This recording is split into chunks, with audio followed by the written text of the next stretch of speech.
The scream that echoed across Fort Meridian at 0347 hours wasn't from a training exercise or emergency drill. It came from Colonel Rex Hartwell, a man who'd never shown fear in 3 combat deployments as he found himself airborne, then crashing into the concrete with a sickening crack that woke half the base. What the 200-pound career officer didn't know when he grabbed the throat of the woman he thought was just another weak recruit was that Captain Jade Castellano had been waiting her entire life for someone to make that exact mistake. Before we jump back in, tell us where you're tuning in from. And if this story touches you, make sure you're subscribed because tomorrow, I've saved something extra special for you. The morning sun cast long shadows across the Colorado mountains in the spring of 1987. Painting the landscape around Camp Thunder Ridge in shades of gold and amber. In the family quarters of the remote training facility, 9-year-old Jade Castellano sat on the worn, linoleum floor of their small apartment, watching her mother pack tactical gear with the methodical precision that defined everything Lieutenant Colonel Rosa Castellano did. Jade was small for her age, with fierce dark eyes and black hair that she kept in tight braids, looking every inch her mother's daughter. But there was something else in those eyes, an intensity that seemed far too old for a child who still collected toy horses and read adventure books under her covers with a flashlight. "Mama, why do you have to go back out there?" Jade asked, her voice carrying the weight of too many deployments, too many goodbyes, too many nights wondering if her mother would come home. Lieutenant Colonel Castellano paused, her hands resting on the desert camouflage of her field pack. She turned to face her daughter, and the hardness that lived in her eyes during mission briefings softened into something warmer, more vulnerable. She knelt beside Jade, bringing herself to her daughter's eye level the way she'd learned to do when Jade was 4 and terrified of the thunderstorms that rolled across the mountain peaks. "Because there are people out there who need protecting, Mija," she said, using the Spanish endearment that always made Jade feel safe. "And protecting people is what we do in this family." "But who protects you when you're out there?" The question hung in the air between them like smoke from a campfire, carrying all of Jade's fears and none of the comfort she desperately needed. Rosa Castellano had no good answer for that question. Instead, she pulled something from the breast pocket of her uniform, a small silver pin, worn smooth from years of handling. It was a combat diver badge, earned during the most grueling training the Navy had to offer, back when women weren't supposed to be capable of such things. She pressed the pin into Jade's small hands, watching her daughter's fingers close around the warm metal. "This belonged to your grandmother, Sergeant Major Carmen Castellano, first Latina woman to complete underwater demolitions training. She gave it to me when I made lieutenant, told me to remember something important." Jade turned the pin over in her hands, feeling its weight, studying the intricate details of the diving helmet and fins etched into the silver. "What did she want you to remember?" "That being strong isn't about never being afraid," Rosa continued, her voice taking on the cadence of a lesson passed down through generations. "It's about doing what's right even when you're terrified. Even when people tell you that you don't belong. Even when the whole world says you're not good enough." She reached out and touched Jade's face gently, her calloused fingers tracing the line of her daughter's determined jaw. "Someday, when you're older, things might be different. The military might finally understand that courage doesn't depend on what's between your legs. And if you decide you want to serve, if you decide you want to, follow this path." She paused, choosing her words with the care of someone who understood that this moment would echo through her daughter's life for decades to come. "Don't let anyone tell you that you can't. Don't let them make you small. And never, ever let them convince you that you don't deserve to be there." Jade looked up at her mother with those fierce dark eyes that had seen too much for a 9-year-old. "Can girls really be soldiers like you, Mama? Like Abuela was?" Rosa smiled, though something sad and complicated flickered across her expression. "Not everywhere yet, Mija. Not in all the places I wish you could go. But things are changing. Slowly, too slowly, but they're changing. And when your time comes, when you're ready to fight for your place at that table, you'll be stronger than all of them because you'll have something they don't. What's that? You'll have the knowledge that you belong there. You'll have the certainty that comes from 3 generations of women who refuse to accept limitations. And you'll have this. She touched the pin in Jade's hands. Abuela's reminder that fear is just another obstacle to overcome. Rosa pulled her daughter close, holding her tight against the uncertainty of deployment, against the possibility that this might be their last conversation, against all the things she couldn't control or protect her from. Be strong, Jade. Take care of yourself. And remember, never let anyone's prejudice make you cruel. Never let their hatred teach you to hate. And never, ever give up on what you know is right. 4 days later, Jade Castellano stood at her mother's funeral in a black dress that belonged to a neighbor's daughter, clutching that silver combat diver pin so tightly it left marks in her palms. The flag that covered the coffin was crisp and perfect, but it couldn't cover the hole that Rosa's death had torn in the world. A young sergeant approached, his dress blues impeccable, his face etched with a kind of grief that comes from losing a respected leader. Staff Sergeant Miguel Santos knelt before Jade just as her mother had done, bringing himself to her eye level with the careful respect of someone who understood that children aren't small adults, they're people carrying adult-sized pain in smaller bodies. Your mother was a hero, Santos said, his voice steady despite the tears in his eyes. She saved 12 Marines during that ambush. I tried to get to her position, tried to provide cover, but the enemy had us pinned down. She held that line until the last evacuation bird lifted off. The 9-year-old girl looked at him with a steadiness that unnerved the battle-hardened Marine. There was something in her gaze that spoke of decisions made, of purposes found in the ashes of grief. It's not your fault, Jade said quietly. But I'm going to make sure that no one else loses their mama like I did. I'm going to be strong enough to save everyone. Santos had dismissed it as the grief of a poor child, the impossible promises that young minds make when trying to wrestle meaning from tragedy. He had no way of knowing that the 9-year-old girl before him meant every word, or that she would spend the next 20 years transforming that promise into reality. 26 years later, Captain Jade Castellano would stand in a training facility much like the one where she'd lost her mother, wearing the uniform of an officer who'd earned her place through blood and determination. And when Colonel Rex Hartwell made the mistake of putting his hands on her throat, thinking he could intimidate what he saw as just another woman who didn't belong, he would discover exactly what 3 generations of Castellano women could produce when pushed too far. The silver combat diver pin still rested in her pocket, worn smooth by decades of handling, carrying the weight of promises made and kept, of strength found in the darkest moments, of a little girl who'd grown up to become everything her mother and grandmother had dreamed possible. But first, Colonel Hartwell would have to wake up. The explosion that killed Lieutenant Colonel Rosa Castellano wasn't supposed to happen during a routine patrol near the Kuwaiti border. The intelligence report had been clean, no hostile activity detected in Grid Square Tango 7 for 3 weeks running. What the analysts at Camp Redstone hadn't known was that Master Sergeant Derek Viper Morrison had been selling patrol routes to insurgent networks for 6 months, trading American blood for enough money to cover his gambling debts in Bangkok. Rosa Castellano's convoy hit the first IED at 1,347 hours on a Tuesday that started like any other day. The second explosive device, positioned exactly where Morrison had told them the survivors would take cover, finished what the first had started. 12 Marines made it out alive because Rosa Castellano held the perimeter while shrapnel tore through her body armor, buying them the 90 seconds they needed to reach the extraction zone.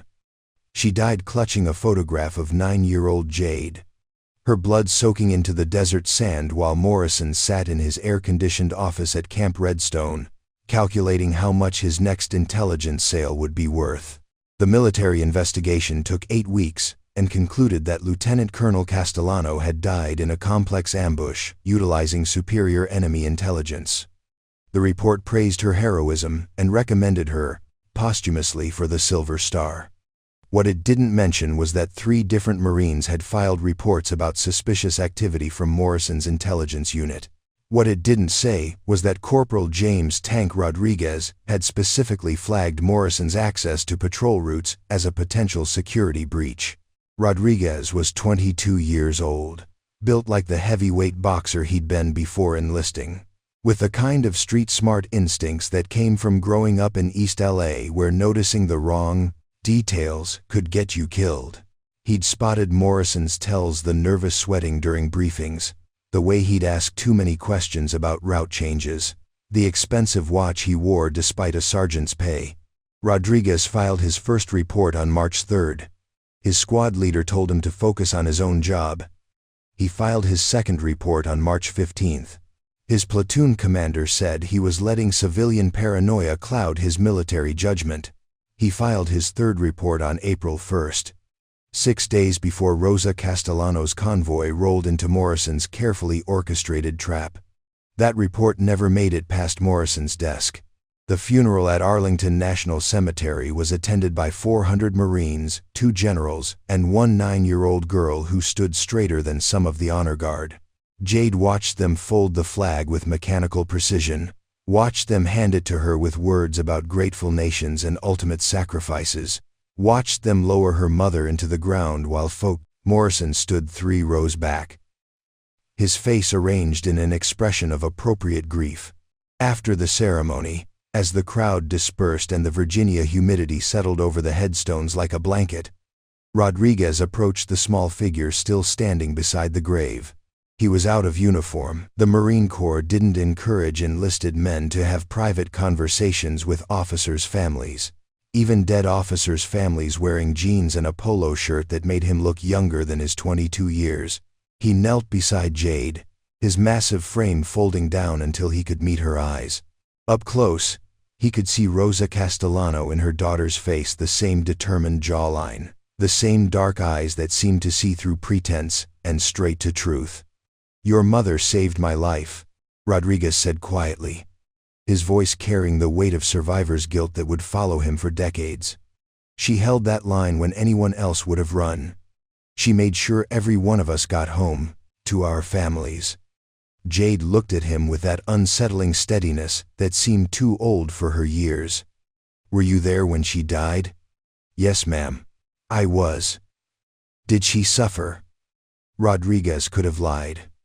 Should have lied. A 9-year-old girl didn't need to know about the 30 seconds of consciousness after the shrapnel hit, about her mother calling out Jade's name as the life leaked out of her. But something in Jade's expression told him she would know if he wasn't telling the truth. "She was thinking about you," he said instead. "Last thing she said was your name." Jade nodded, filing that information away in whatever place children store the details that will shape their entire lives. Then she asked the question that would haunt Rodriguez for the next 26 years. "Who told the bad guys where to find her?" Rodriguez went very still. "What do you mean?" "Mama always said the enemy was smart, but they weren't magic. She said they needed information to set good traps. Someone told them where her convoy would be. Someone told them how to kill my mother." The child's analysis was clinically accurate and absolutely terrifying. Rodriguez found himself looking at a 9-year-old girl who'd just diagnosed a security breach that 3 separate military investigations had missed or ignored. "I don't know," he lied, because telling the truth would mean explaining that he'd tried to report Morrison, that he'd been ignored, that the system had failed her mother completely. "But I promise you, if I ever find out, I'll make sure they pay." Jade studied his face with those penetrating dark eyes. "You filed reports, didn't you? You tried to warn them." Rodriguez felt his blood turn to ice water. "How did you?" "Mama taught me to read people. You've got guilty eyes, but not killer guilty. You've got the guilt that comes from trying to do the right thing and not being loud enough for anyone to listen." She was 9 years old, standing beside her mother's grave, and she was profiling him like a trained investigator. Rodriguez realized that Rosa Castellano hadn't just raised a daughter, she'd raised a weapon. "What are you going to do?" Rodriguez asked, though he was suddenly afraid to hear the answer. Jade looked back at the headstone, at the fresh earth that covered the woman who'd taught her that courage meant doing what was right even when you were terrified. When she spoke, her voice carried a certainty that chilled Rodriguez to the bone. "I'm going to find whoever sold Mama's life for money. I'm going to find them, and I'm going to make sure they can never hurt anyone else's mother ever again." She paused, her small hand closing around the silver combat diver pin in her pocket. "And then I'm going to make sure the system that let it happen gets fixed, so that when good Marines like you file reports, someone actually listens." Rodriguez had dismissed it as the impossible promise of a grieving child. He had no way of knowing that Jade Castellano would spend the next decade transforming herself into the perfect weapon for that exact mission. Had no way of knowing that she would join the military, excel at every training program, earn her way into the most elite units, all while hunting for the man who'd killed her mother. Had no way of knowing that 26 years later, she would be standing in a training facility when Master Sergeant Derek Morrison, now Colonel Derek Morrison, his treachery carefully buried under decades of manipulated reports and strategic transfers, would make the mistake of thinking he could intimidate what appeared to be just another female recruit. Morrison had gotten away with murder for 26 years. He'd built a career on Rosa Castellano's grave, using the chaos of her death to cover his tracks and destroy the evidence of his betrayal. He'd risen through the ranks by ensuring that anyone who might have connected him to the intelligence leak either got transferred to distant posts or found their careers mysteriously derailed. But he'd never counted on Rosa Castellano's daughter growing up to become the exact kind of officer who could piece together what had really happened. Had never imagined that the 9-year-old girl at the funeral would become Captain Jade Castellano, expert in counterintelligence and human psychology, possessor of security clearances that would let her access files Morrison thought were buried forever. Had never considered that when he grabbed her throat in that darkened training facility, thinking he was intimidating a weak recruit, he would actually be sealing his own fate. The scream that would wake Fort Meridian was still 26 years in the future. But it began in that moment, beside Rosa Castellano's grave, when a 9-year-old girl made a promise that would reshape her entire life into a weapon pointed directly at the man who'd destroyed her family. Morrison just didn't know it yet. 26 years after standing at her mother's grave, Captain Jade Castellano commanded respect in rooms where grown men twice her age fell silent when she spoke. At 35, she moved through the corridors of Fort Meridian with the controlled precision of someone who'd learned that every step, every gesture, every word carried weight that could save lives or end careers. The morning briefing room at Fort Meridian buzzed with the low conversation of field-grade officers reviewing intelligence reports and operational assessments. Maps covered every wall, marked with colored pins that represented assets, threats, and the invisible lines that separated order from chaos in a dozen global hotspots. The air smelled of strong coffee and the particular tension that came from men and women whose decisions echoed across continents. Captain Castellano entered at precisely 0730 hours, her uniform bearing the subtle indicators of a career built on excellence rather than politics. The combat infantry badge spoke of Kandahar province, where she'd led Marines through IED-infested valleys for 8 months without losing a single soldier. The bronze star with V device told of the night she'd pulled 3 wounded Rangers from a burning MRAP while Taliban fighters closed on their position. The Purple Heart was newer, earned in Syria, when shrapnel from a mortar round had torn through her shoulder even as she coordinated the evacuation of a compromised forward operating base. But it was the Special Operations Combat Badge that drew the most attention, a recognition that existed in the classified world where conventional rules didn't apply. Jade Castellano had become the first woman to complete the Army's most secretive training program, Delta Force Selection, in 2019.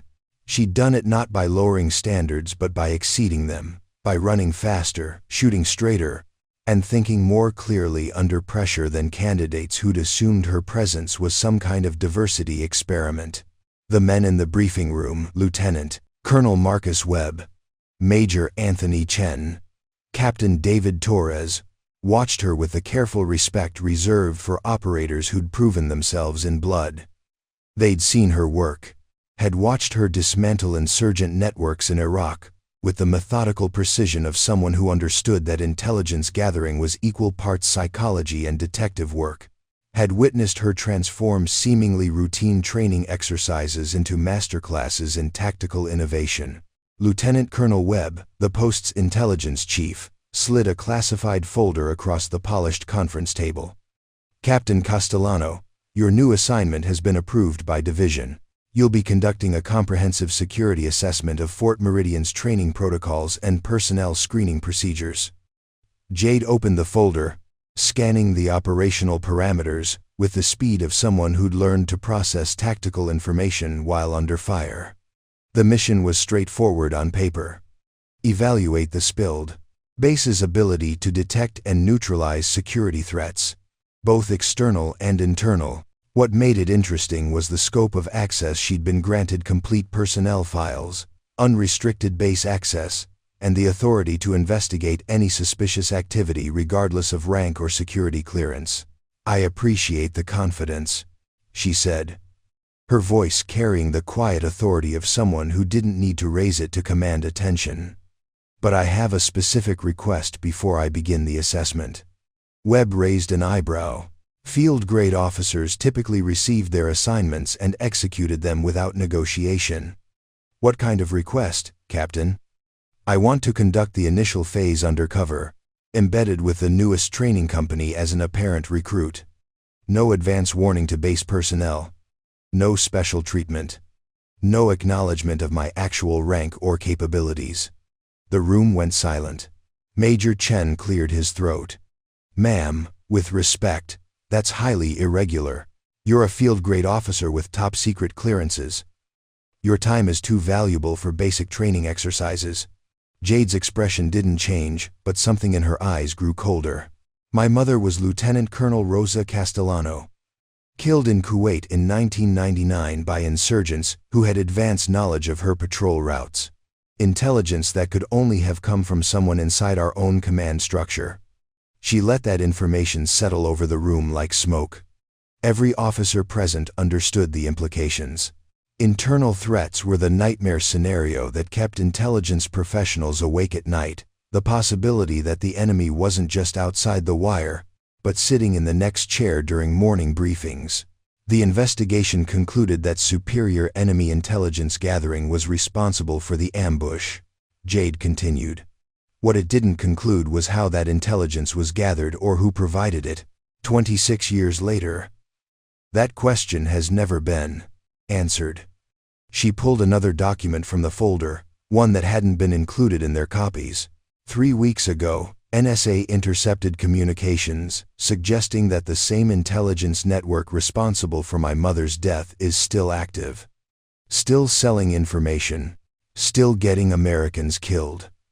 Lieutenant Colonel Webb leaned forward, his attention focused with the intensity of someone who'd spent 2 decades hunting threats that hid in shadows. Do we have actionable intelligence on the source? We have a name. Master Sergeant Derek Morrison, currently serving as training supervisor at Fort Meridian under the promotion to colonel that he received last year. His financial records show irregularities dating back to 1998.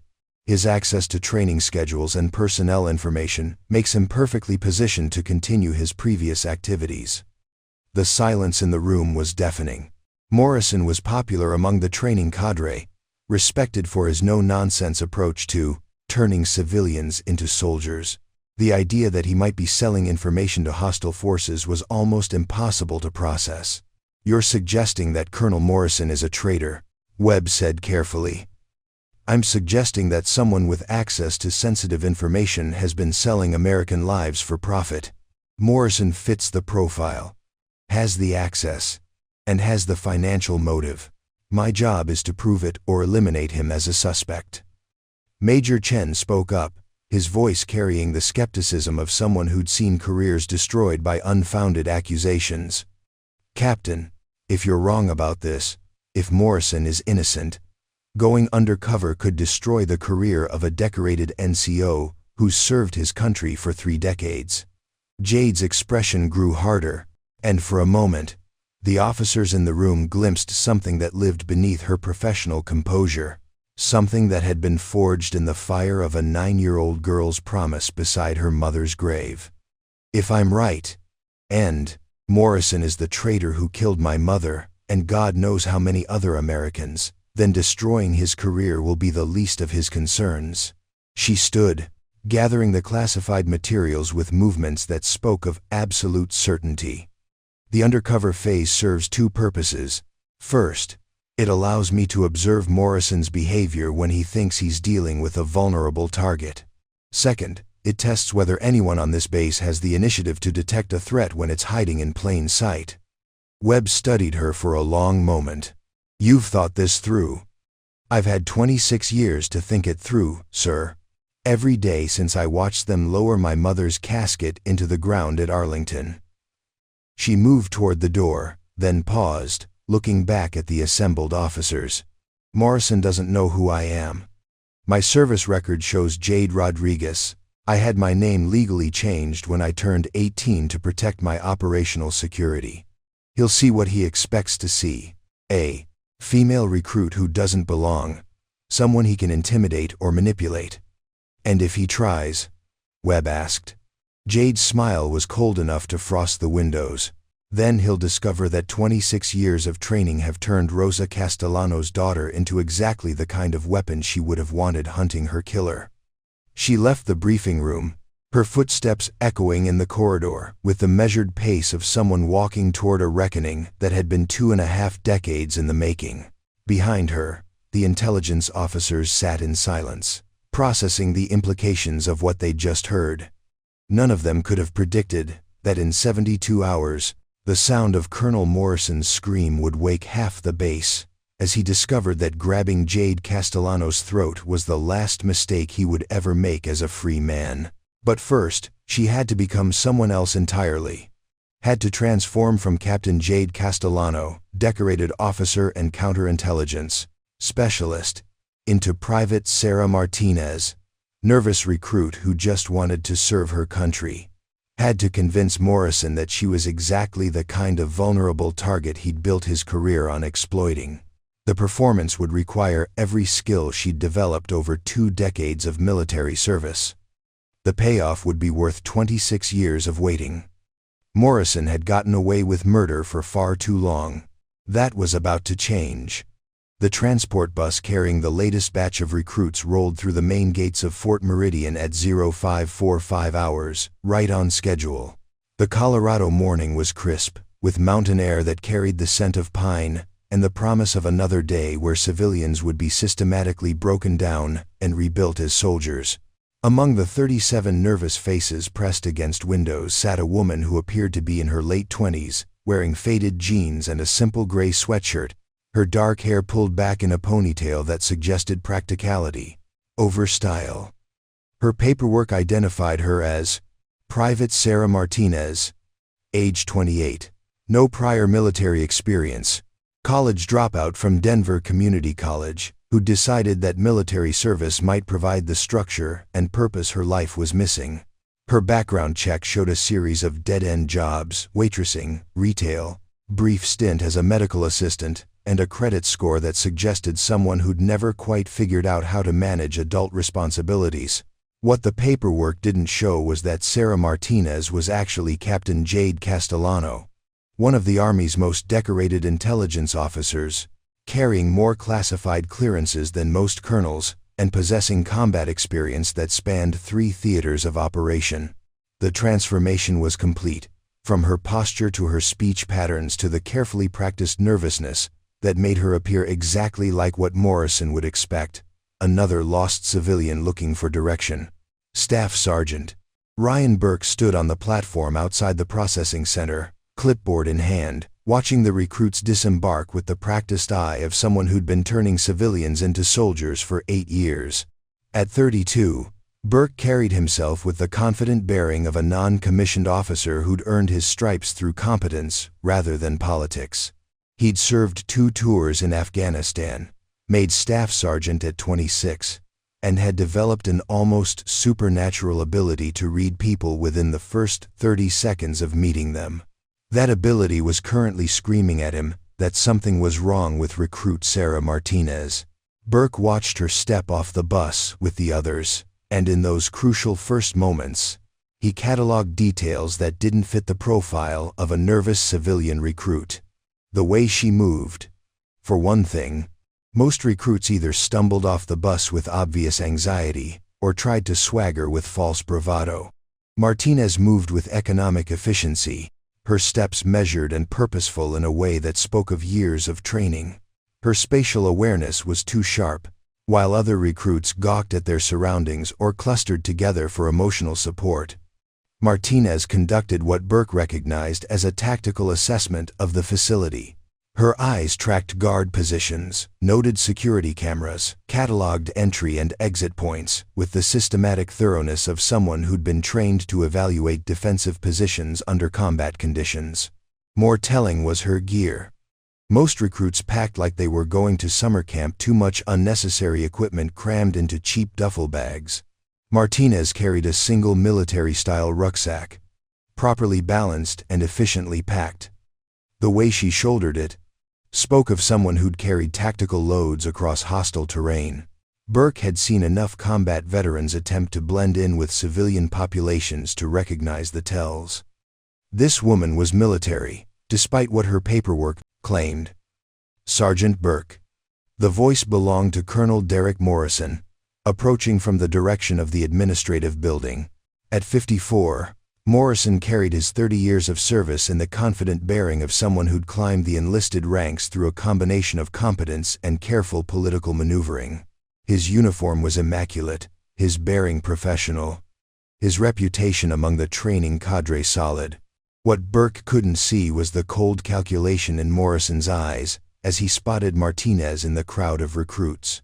Morrison had been expecting her, though not under that name.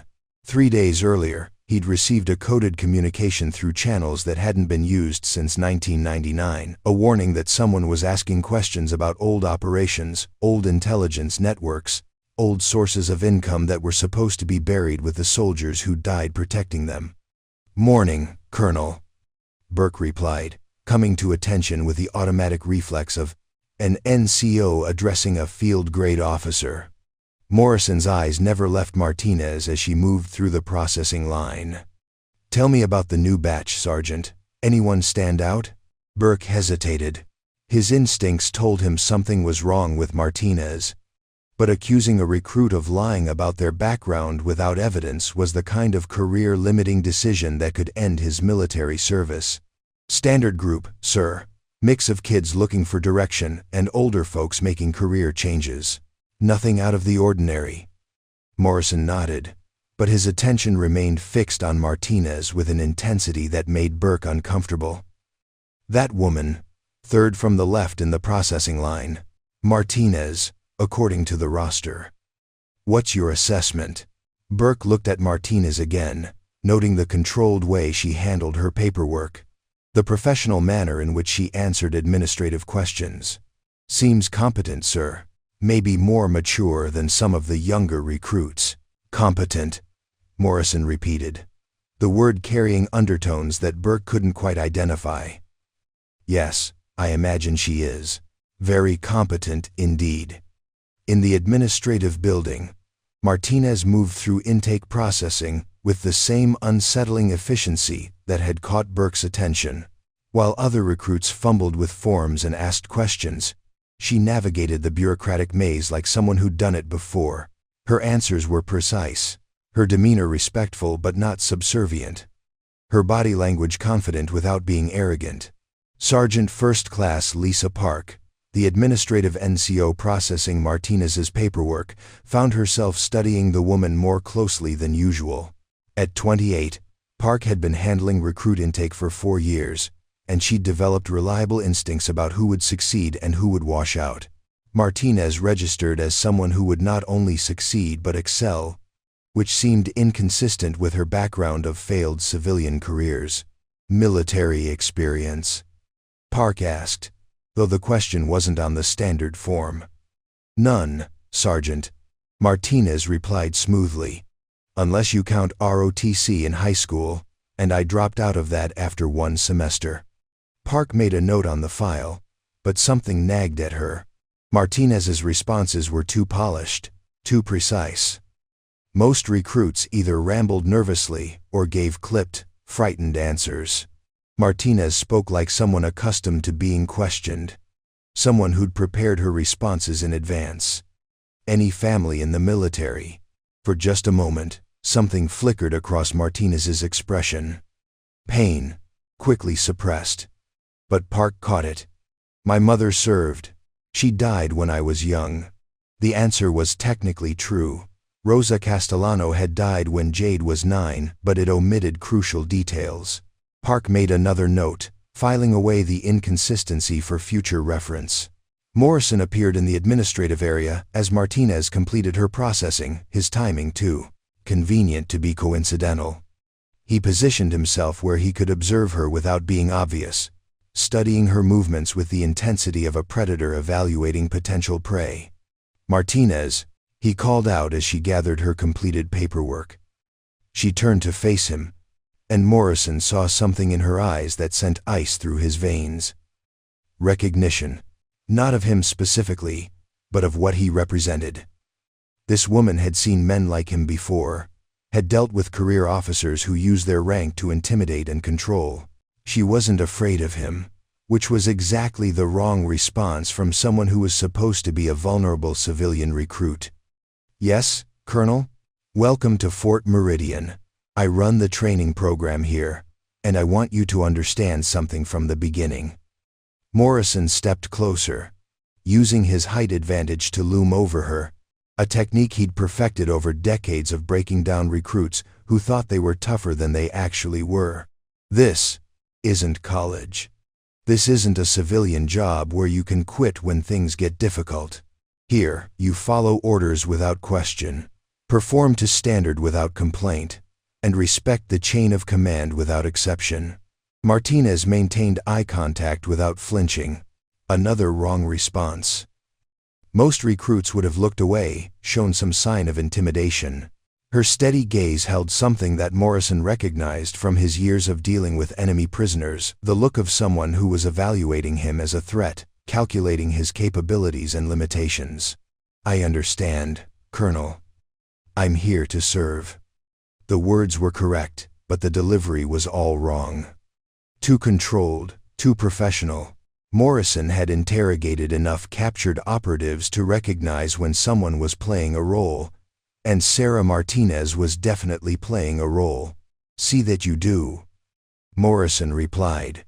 But his mind was already racing through possibilities. If this woman was who he thought she might be, if the warnings he'd received were accurate, then his carefully constructed life was about to come crashing down. 26 years of covering his tracks, of burying evidence, of eliminating witnesses, all threatened by this apparently harmless recruit with the wrong responses and the steady eyes. As Martinez walked away toward the temporary barracks assigned to new recruits, Morrison made a decision that would prove to be the biggest mistake of his career. Instead of maintaining professional distance, instead of letting the normal training process run its course, he would take personal control of breaking this woman. He would find out who she really was, what she knew, and how much danger she represented to his carefully protected secrets.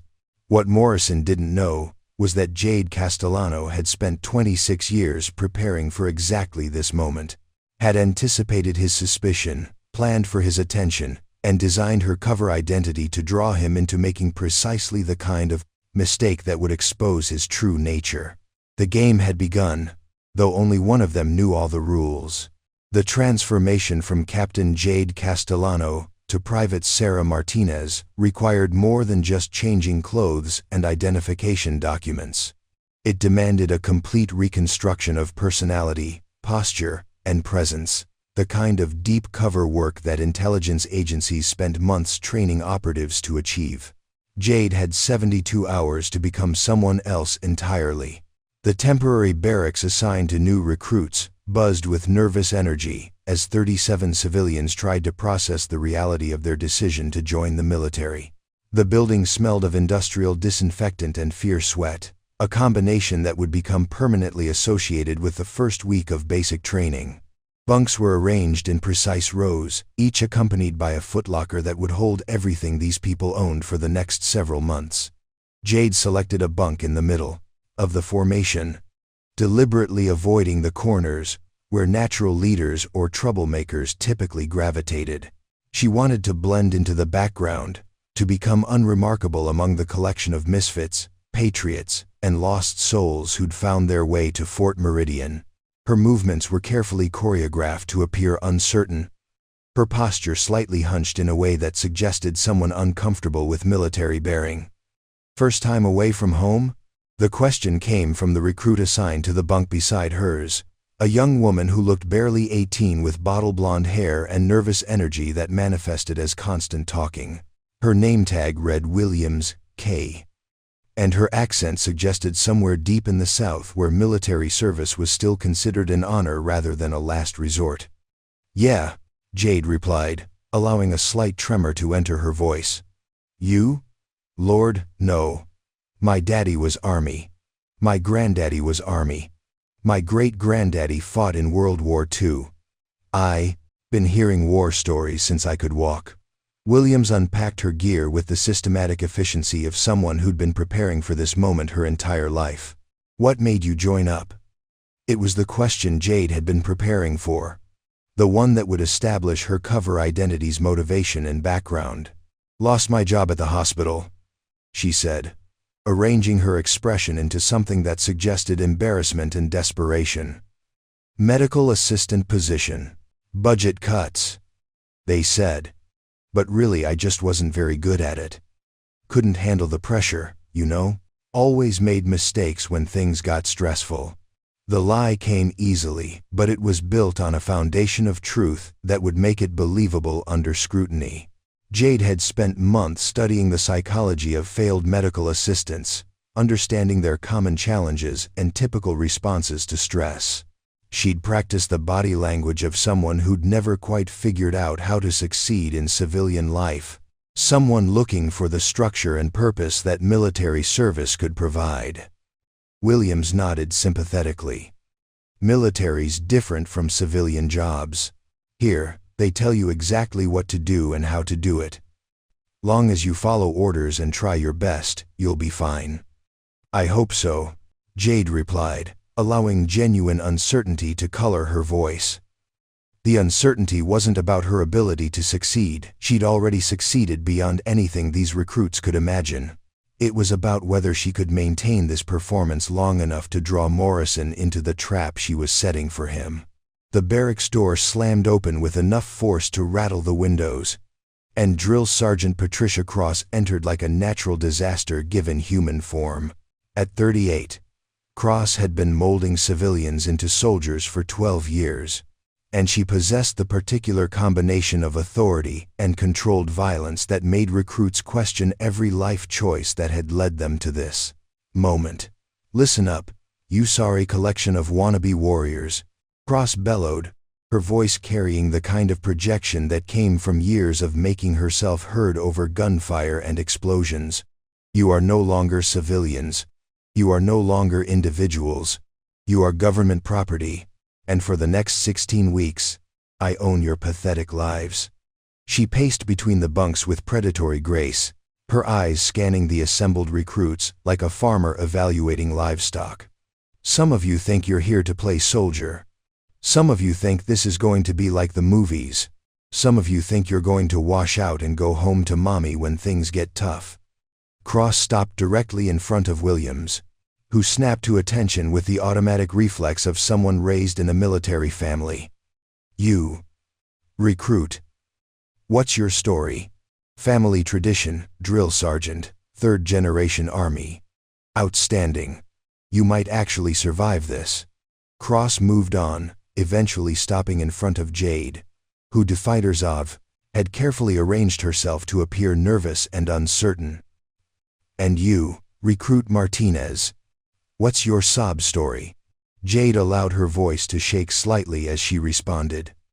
Lost my job, drill sergeant. Thought the military might give me some direction. Cross studied her with the intensity of someone who'd learned to identify weakness in the first 30 seconds of interaction. Direction? You thought the United States Army was going to solve your problems because you couldn't hack it in the real world. Yes, drill sergeant. Wrong answer. Recruit. The Army isn't here to fix your problems. The Army is here to turn you into a weapon that can kill America's enemies and protect America's interests. If you can't handle that reality, you can quit right now and save us all some time. Jade let her shoulders slump slightly, projecting the image of someone overwhelmed by the harsh reality of military expectations. I want to try, drill sergeant. I want to serve. Cross leaned closer, her voice dropping to something just above a whisper. Wanting isn't enough. Martinez. This isn't college where you get participation trophies. This isn't a civilian job where showing up is sufficient. Here, failure gets people killed. Weakness gets your battle buddies killed. If you can't meet the standard, you become a liability. The speech was standard intimidation, designed to weed out recruits who lack the mental fortitude for military service. What made it interesting was Cross's delivery. There was genuine concern beneath the aggressive exterior. A drill sergeant who actually cared whether her recruits succeeded or failed. I understand, drill sergeant. Cross straightened, moving on to terrorize other recruits. But Jade caught her stealing glances back, as if something about Martinez didn't quite fit her expectations. Another person whose instincts were warning them that appearances might be deceiving. The evening meal in the recruits' mess hall provided Jade's first opportunity to observe Morrison in his element. He moved between tables with casual authority, stopping to speak with drill sergeants and reviewing training schedules with a kind of detailed attention that suggested someone who took his responsibilities seriously. To the casual observer, he appeared to be exactly what his personnel file claimed, a dedicated career soldier who'd devoted his life to training the next generation of America's defenders. But Jade watched him with eyes trained to see through deception, and she noticed details that others missed. The way Morrison's gaze lingered on female recruits, evaluating them not as future soldiers but as potential targets. The subtle way he positioned himself to overhear conversations, gathering information that had no legitimate training purpose. The careful calculation behind every interaction, as if he was constantly assessing people for their potential value or threat. When Morrison's eyes found her across the mess hall, Jade was ready. She met his gaze for exactly 2 seconds, long enough to register recognition, short enough to appear accidental, then looked away with the kind of nervous flutter that suggested someone uncomfortable with authority figures. It was a performance designed to reinforce his impression of her as a weak, vulnerable recruit who could be easily manipulated or intimidated. Morrison approached her table with the measured steps of someone who'd learned to use physical presence as a psychological weapon. Martinez, isn't it? Yes, Colonel.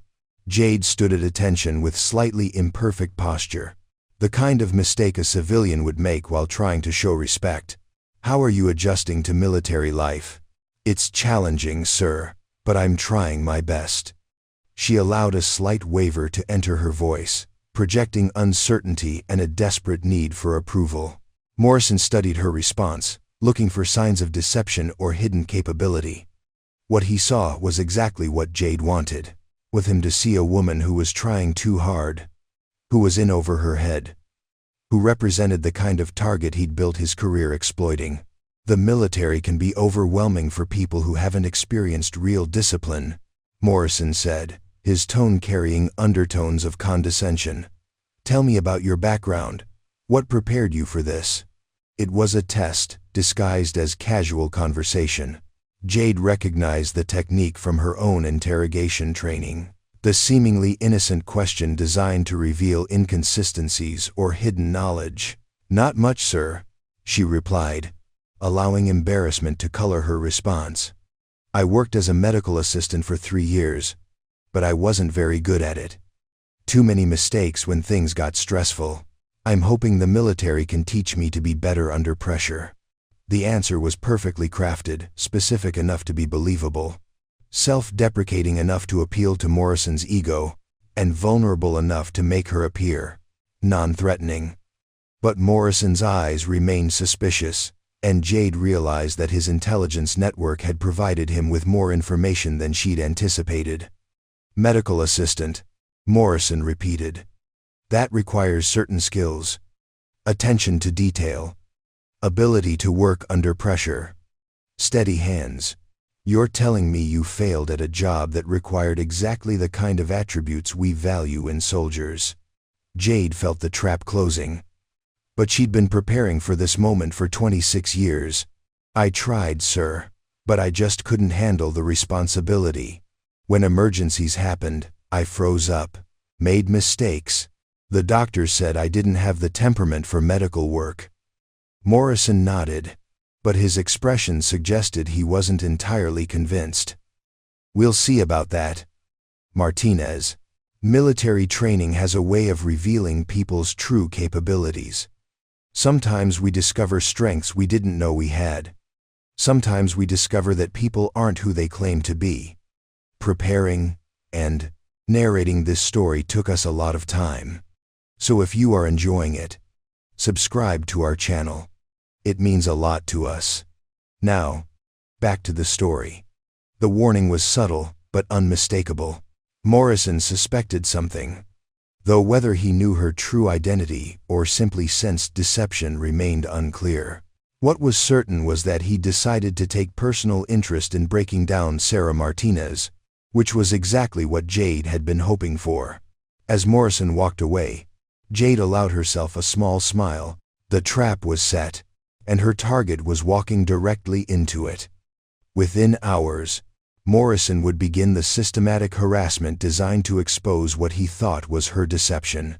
What he would actually expose was his own criminal nature, recorded and documented in ways that would ensure justice for Rosa Castellano and every other soldier whose life he'd sold for profit.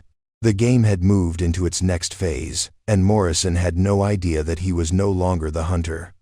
Staff Sergeant Ryan Burke stood in his office at 0630 hours, reviewing the previous day's training reports while nursing his third cup of coffee. The morning light streaming through his window cast long shadows across the paperwork that documented the slow transformation of civilians into soldiers. It was routine work, the kind of administrative detail that kept military training programs running smoothly. But Burke's mind kept returning to the recruit who didn't fit the pattern. Sarah Martinez had been at Fort Meridian for exactly 72 hours, and in that time, she'd accumulated a file of observations that painted a picture Burke couldn't quite reconcile. Her physical fitness scores were average, not outstanding, not terrible, exactly what you'd expect from someone with no military background.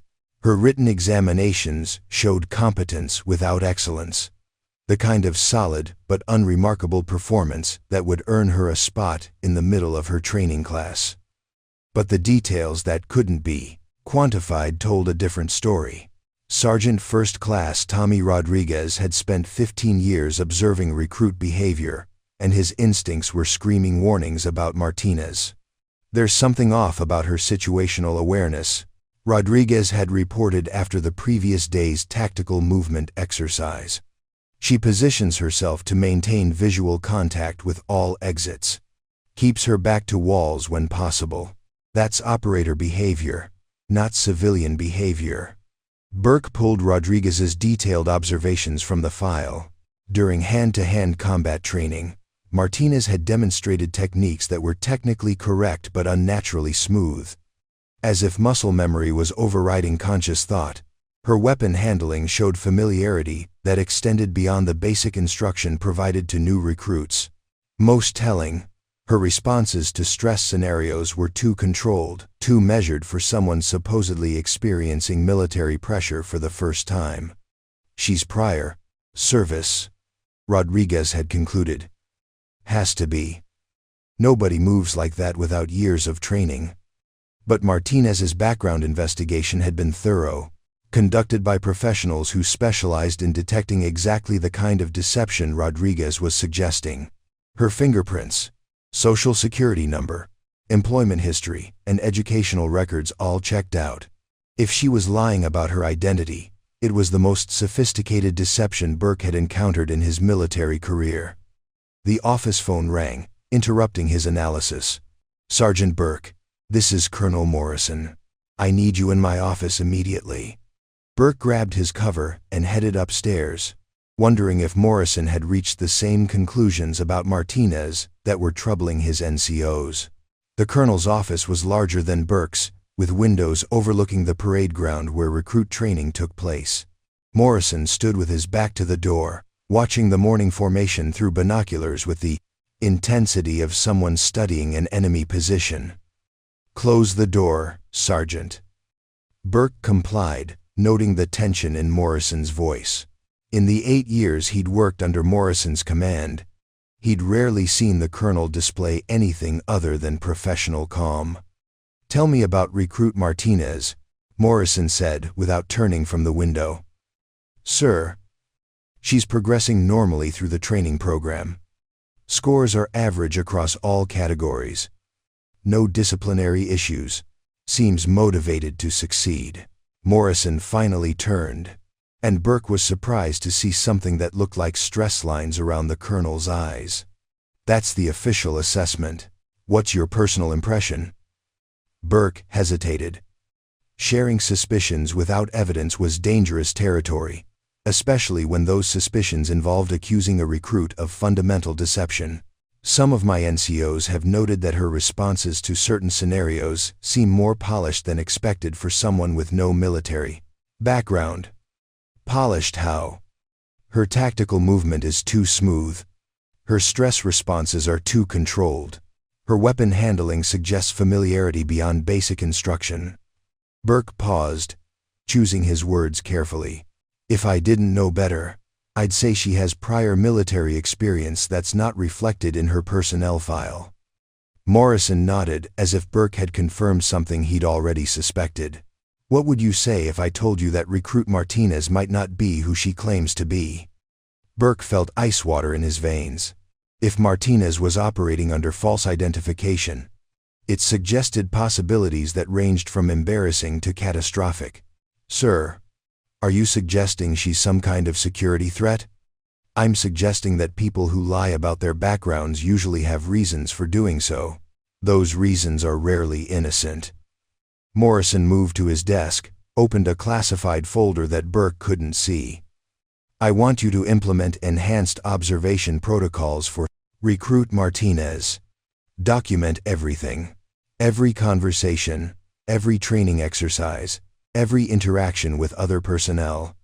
"Sir, enhanced observation protocols are typically reserved for suspected security threats. If we have evidence that Martinez poses a danger to base security, we have evidence that Martinez is not who she claims to be," Morrison interrupted. "Until we understand what that means, we treat her as a potential threat." Burke's training told him to request clarification, to ask for specific evidence, to understand exactly what kind of threat they were dealing with. But something in Morrison's demeanor discouraged questions. The colonel was operating from information that Burke wasn't cleared to access, making decisions based on intelligence that remained classified. "Understood, sir. Enhanced observation protocols for recruit Martinez. One more thing, Sergeant. This stays between us. No discussion with your NCOs, no documentation in official files, no communication outside the chain of command. If Martinez is what I suspect she is, premature exposure could compromise ongoing operations." Burke left Morrison's office with more questions than answers, but his orders were clear. Enhanced observation meant assigning personnel to monitor Martinez's activities around the clock, documenting her interactions, and looking for evidence of whatever deception Morrison suspected. What Burke didn't know was that his orders were being influenced by intelligence that Morrison had received through channels that hadn't been used since 1999. 3 days earlier, Morrison had been contacted by elements of his old network The same intelligence brokers who'd paid him for Rosa Castellano's patrol routes 26 years earlier. They'd warned him that someone was asking questions about old operations, investigating patterns that had been carefully buried with the soldiers who died protecting them. The warning had included a photograph, taken by surveillance cameras at Denver International Airport, showing a woman who looked remarkably similar to Rosa Castellano boarding a flight to Colorado Springs. The facial recognition software had flagged the resemblance, suggesting the possibility that Castellano's daughter had somehow discovered Morrison's role in her mother's death and was now hunting him. Morrison had spent 26 years covering his tracks, eliminating witnesses, and ensuring that his treachery remained buried with the soldiers who died because of it. He'd built a successful career on Rosa Castellano's grave, using the chaos of her death to destroy evidence and redirect investigations away from his involvement. He'd assumed that Rosa's 9-year-old daughter would never possess the resources or capabilities to threaten his carefully constructed life. He'd been wrong. As Burke implemented enhanced observation protocols, Jade continued her performance as the incompetent recruit Sarah Martinez. She allowed herself to struggle with certain training exercises, made believable mistakes during weapon maintenance, and projected the image of someone who was trying hard, but lacking the natural aptitude for military service. But she was also conducting her own surveillance operation, using techniques learned during years of counterintelligence training to map Morrison's patterns, identify his associates, and understand the extent of his current activities. Every conversation was recorded using equipment hidden in her personal effects. Every interaction was documented using memory techniques that would allow perfect recall during eventual testimony. Most importantly, she was building the case that would finally bring justice for Rosa Castellano and every other soldier whose life Morrison had sold for profit. During evening mess, Jade positioned herself where she could observe Morrison's table without appearing to do so. She watched him interact with other officers, noting the careful way he gathered information, the subtle questions he asked about training schedules and personnel movements. His behavior patterns suggested someone who was still actively engaged in intelligence gathering, still looking for opportunities to monetize classified information. The realization that Morrison was continuing his treacherous activities, even after 26 years, filled Jade with cold anger. Her mother's death hadn't been enough to satisfy his greed. He'd continued selling American lives, continued betraying the soldiers who trusted him with their safety. Tonight, she would begin the next phase of her operation. Tomorrow, Morrison would discover that his attempts to expose Sarah Martinez would instead expose his own criminal activities to scrutiny that would destroy him. The trap was set, and her target was walking directly into it with the arrogance of someone who'd never faced consequences for his actions. That was about to change. The obstacle course at Fort Meridian emerged from the pre-dawn darkness like an instrument of deliberate torture. All wooden barriers and rope climbs and walls designed to separate those who belonged from those who didn't. At 0500 hours, the temperature hovered just above freezing, and the mountain air carried the bite of early winter that would make every physical challenge exponentially more difficult. Colonel Derek Morrison stood at the edge of the course, arms crossed over his chest, watching the recruits assemble with the kind of predatory attention that had defined his approach to breaking down soldiers for 3 decades.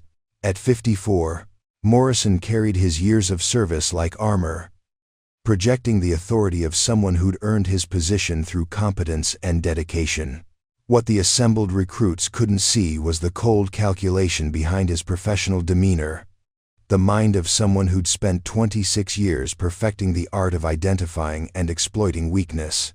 "Listen up, you collection of wannabe warriors," Morrison bellowed, his voice carrying across the training area with the kind of projection that came from years of making himself heard over gunfire and explosions. "Today we separate the real soldiers from the pretenders who thought military service would be easy. You see that 12-foot wall? That's going to break half of you. The rope climb will break most of the rest. And if you somehow survive those, the remaining obstacles will teach you exactly how weak you really are." Private Sarah Martinez stood in the middle of the formation, her posture carefully arranged to suggest someone intimidated by the challenge ahead. She'd spent hours perfecting the body language of uncertainty, shoulders slightly hunched, weight shifting nervously from foot to foot, eyes darting between the obstacles with obvious anxiety. To the casual observer, she appeared to be exactly what Morrison expected. Another female recruit who was about to discover that military training was beyond her capabilities. The first recruit to attempt the wall was a 19-year-old kid from Texas named Jackson who'd played high school football and thought that made him tough. He attacked the obstacle with raw aggression, got halfway up before his arms gave out, and fell back to the dirt gasping for air. The second attempt came from Williams, the recruit from the bunk beside Martinez, whose family military tradition hadn't prepared her for the reality of upper body strength requirements. She made it 3/4 of the way before sliding back down, leaving skin from her palms on the rough wood. Martinez waited her turn, watching each attempt with the kind of focused attention that Staff Sergeant Burke, observing from 30 yards away, recognized as tactical analysis. She was timing their efforts, studying their techniques, calculating optimal approaches with the systematic thoroughness of someone who'd done this before. Her observations were too professional. Her assessment, too clinical for someone supposedly experiencing military obstacles for the first time. When Morrison called her name, Martinez stepped forward with carefully practiced hesitation, projecting nervous energy while her body moved with controlled precision that spoke of years of training. "Martinez, let's see what civilian medical training taught you about overcoming obstacles." She approached the wall with measured steps, placed her hands in positions that appeared uncertain, but were actually optimal for generating maximum leverage. Morrison watched her preparation with growing suspicion. Her grip placement was too good, her body positioning too efficient for someone who claimed no athletic background. "I'll try my best, Colonel," Martinez said, her voice carrying just enough uncertainty to seem believable. Then she moved. The ascent took 2.9 seconds, a time that shattered the previous training record by more than a full second. Her technique was flawless, not the raw power approach that most recruits attempted, but the economical efficiency that came from understanding leverage, momentum, and biomechanics. She moved like someone who'd scaled similar obstacles thousands of times, her muscle memory executing techniques that took years to perfect. Morrison stared at her as she dropped down on the far side, landing in a controlled crouch that absorbed the impact with professional competence. The other recruits watched in stunned silence, their assumptions about female capabilities crumbling before their eyes. "Again," Morrison ordered, his voice tight with suspicion. She did it again, 2.8 seconds this time, adjusting for wind conditions that affected grip security. Her movements were even smoother, more confident, as if the first attempt had been her warming up rather than her maximum effort. Again, 2.7 seconds. This time, she added a technique modification that Burke recognized as advanced special operations methodology, a specific grip rotation that was taught only in elite training programs and required security clearance to learn. Morrison's hands clenched into fists. The base record for the 12-foot wall had been held by a former college athlete who'd trained for months before achieving 4.1 seconds. Martinez had just destroyed that record 3 times in succession while claiming to be a failed medical assistant with no athletic background. "Where did you learn to move like that, Martinez?" "First time on an obstacle course, Colonel," she replied, her voice steady and respectful despite the obvious lie. "I guess I'm just naturally coordinated." "Nobody moves like that their first time. That's not coordination, that's training. Professional training." Martinez maintained her expression of innocent confusion. "I did gymnastics in high school, sir. Maybe that helps with balance and coordination?" Morrison knew she was lying. Every instinct developed over 30 years of military service screamed that this woman was a trained operator, conducting some kind of mission. But her cover story was too good, her documentation too complete, her performance too carefully calculated to expose without irrefutable evidence. The rifle range, Morrison decided. Let's see how naturally coordinated you are with weapons. He led the formation to the marksmanship training area, where targets were set at varying distances and weapons weighted with the kind of mechanical precision that characterized all military equipment. Morrison selected an M4 carbine, checked the weapon's condition with practiced efficiency, then handed it to Martinez with a smile that didn't reach his eyes. "You ever fire a weapon, Martinez?" "My grandfather taught me to hunt when I was young, Colonel. Nothing like this, though." Morrison loaded the weapon with standard ammunition, set the target at 100 yards, and stepped back to observe. "Hunting deer is different from military marksmanship. Let's see what your grandfather taught you."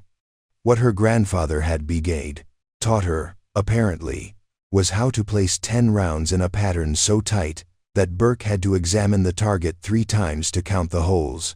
Every shot had found the center ring, clustered in a group that could be covered by a playing card. It was expert-level marksmanship that required years of training to achieve. "Beginner's luck," Martinez offered, when Morrison stared at the target in disbelief. "Load another magazine," Morrison ordered. "Let's see how lucky you really are." She did it again. 10 rounds, same impossible accuracy, delivered with the kind of mechanical precision that spoke of muscle memory developed through thousands of hours of practice. Her breathing control was perfect, her trigger discipline flawless, her follow-through consistent with every shot. Morrison was no longer suspicious. He was certain. This woman was a trained military operator, possibly special operations, conducting some kind of undercover mission at his facility. The question was whether she was hunting him specifically or gathering intelligence on the broader training program. "Outstanding marksmanship, Martinez," he said, his voice carrying undertones that made several nearby recruits uncomfortable. "Almost professional level. Your grandfather must have been quite the teacher." "He was very thorough, Colonel." Morrison studied her face, looking for any sign of deception or hidden knowledge. What he saw was exactly what she wanted him to see: perfect innocence masking capabilities that should have been impossible for someone with her supposed background. "Report to my office after evening mess," Morrison ordered. "We need to discuss your training progression." As the formation dispersed, Burke approached Morrison with barely concealed concern. "Colonel, that level of performance from a new recruit is highly irregular. Her marksmanship scores alone suggest professional training that's not reflected in her personnel file." Morrison nodded, his mind already calculating his next moves. If Martinez was who he suspected she might be, if the warnings he'd received about Rosa Castellano's daughter were accurate, then his carefully protected life was about to come under assault from someone with the training and resources to destroy him. Enhanced observation continues, Sergeant. And prepare a full background investigation. I want to know everything about Sarah Martinez, her real history, her real capabilities, and what she's really doing at my facility. What Morrison didn't know was that every word of their conversation had been recorded by equipment hidden in Martinez's gear. Every threat, every suspicious question, every indication of his knowledge about activities that weren't reflected in official records. He was building the case against himself, providing evidence that would eventually prove his guilt in Rosa Castellano's death and his continued treacherous activities. As Burke walked away to implement Morrison's orders, Jade allowed herself a moment of satisfaction. Morrison had taken the bait completely, reacting exactly as she'd predicted he would. His suspicion would drive him to make increasingly desperate moves, each one exposing more of his criminal network and providing additional evidence for her eventual prosecution. The trap was working perfectly. Morrison thought he was hunting her, when in reality, he was walking directly into the web she'd spent 26 years preparing to spring. Tonight's meeting in his office would be the beginning of his end. The administrative building at Fort Meridian took on a different character after evening mess. When most personnel had returned to their quarters, and the corridors echoed with the hollow sound of footsteps on polished linoleum. Security lighting cast long shadows between doorways, creating pockets of darkness where conversations could occur without observation. It was in this environment that Colonel Morrison had chosen to conduct his interrogation of Private Sarah Martinez, away from the casual scrutiny of other personnel. Martinez knocked on Morrison's office door at precisely 1900 hours. Her posture carefully arranged to suggest someone nervous about meeting with a senior officer. She'd spent the afternoon refining her performance, ensuring that every gesture and expression would reinforce Morrison's perception of her as an incompetent recruit hiding something significant. Enter. Morrison's office was larger than most, reflecting his position as senior training officer, with windows overlooking the parade ground and walls decorated with commendations accumulated over 30 years of service. What made the space unsettling was Morrison himself, positioned behind his desk with the calculated authority of someone who understood how to use environmental psychology to establish dominance. "Close the door, Martinez. Have a seat." She complied, taking the chair positioned directly in front of his desk, a location that forced her to look up at him, while he maintained the psychological advantage of height and position. It was an interrogation setup. Though one disguised as a routine counseling session, Morrison studied her for a long moment, his eyes cataloging details with the systematic thoroughness of someone trained in reading people under stress. Outstanding performance on the obstacle course today. Exceptional marksmanship scores. Performance levels that suggest capabilities far beyond what your background indicates. "Thank you, Colonel. I've been working hard to meet the standards." "Working hard," Morrison repeated, letting skepticism color his voice. Medical assistants don't typically possess the upper body strength required for sub-3-second wall climbs. Failed medical assistants certainly don't demonstrate expert-level marksmanship with military weapons.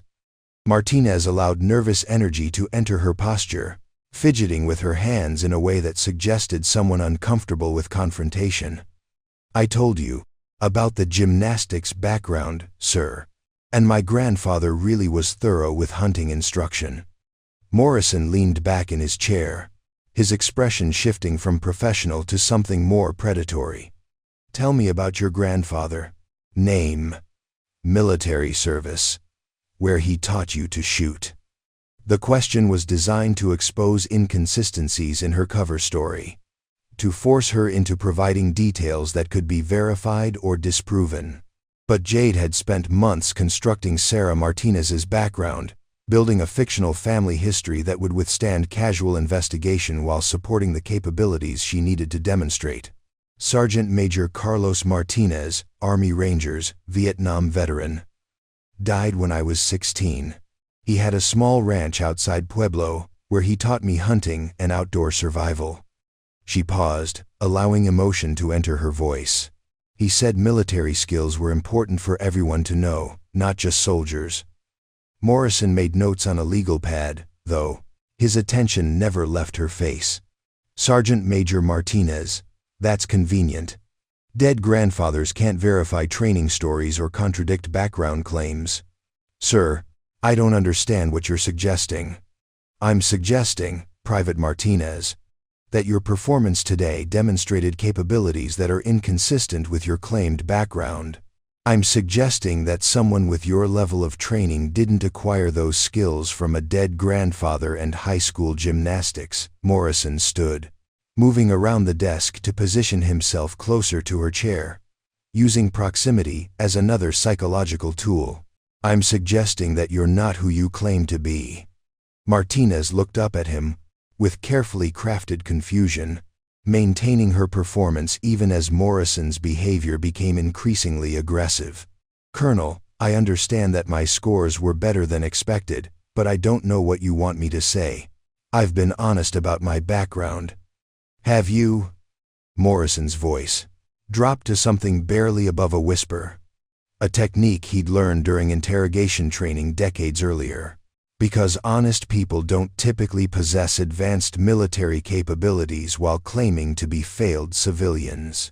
Honest people don't demonstrate special operations level skills while pretending to be incompetent recruits. The accusation hung in the air between them, and Martinez realized that Morrison's suspicions had progressed beyond casual doubt to active certainty.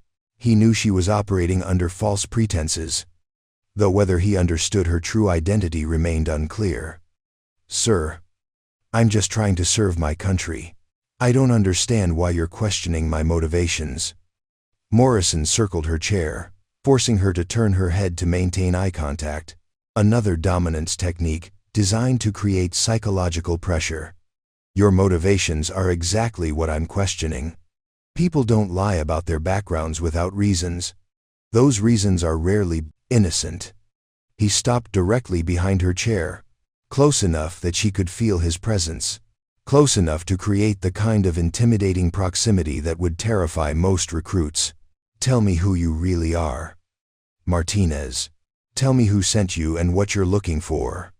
For just a moment, Jade felt the old training kick in the muscle memory that would have allowed her to neutralize Morrison before he could react, to demonstrate exactly why grabbing someone from behind was a mistake that professionals didn't make twice.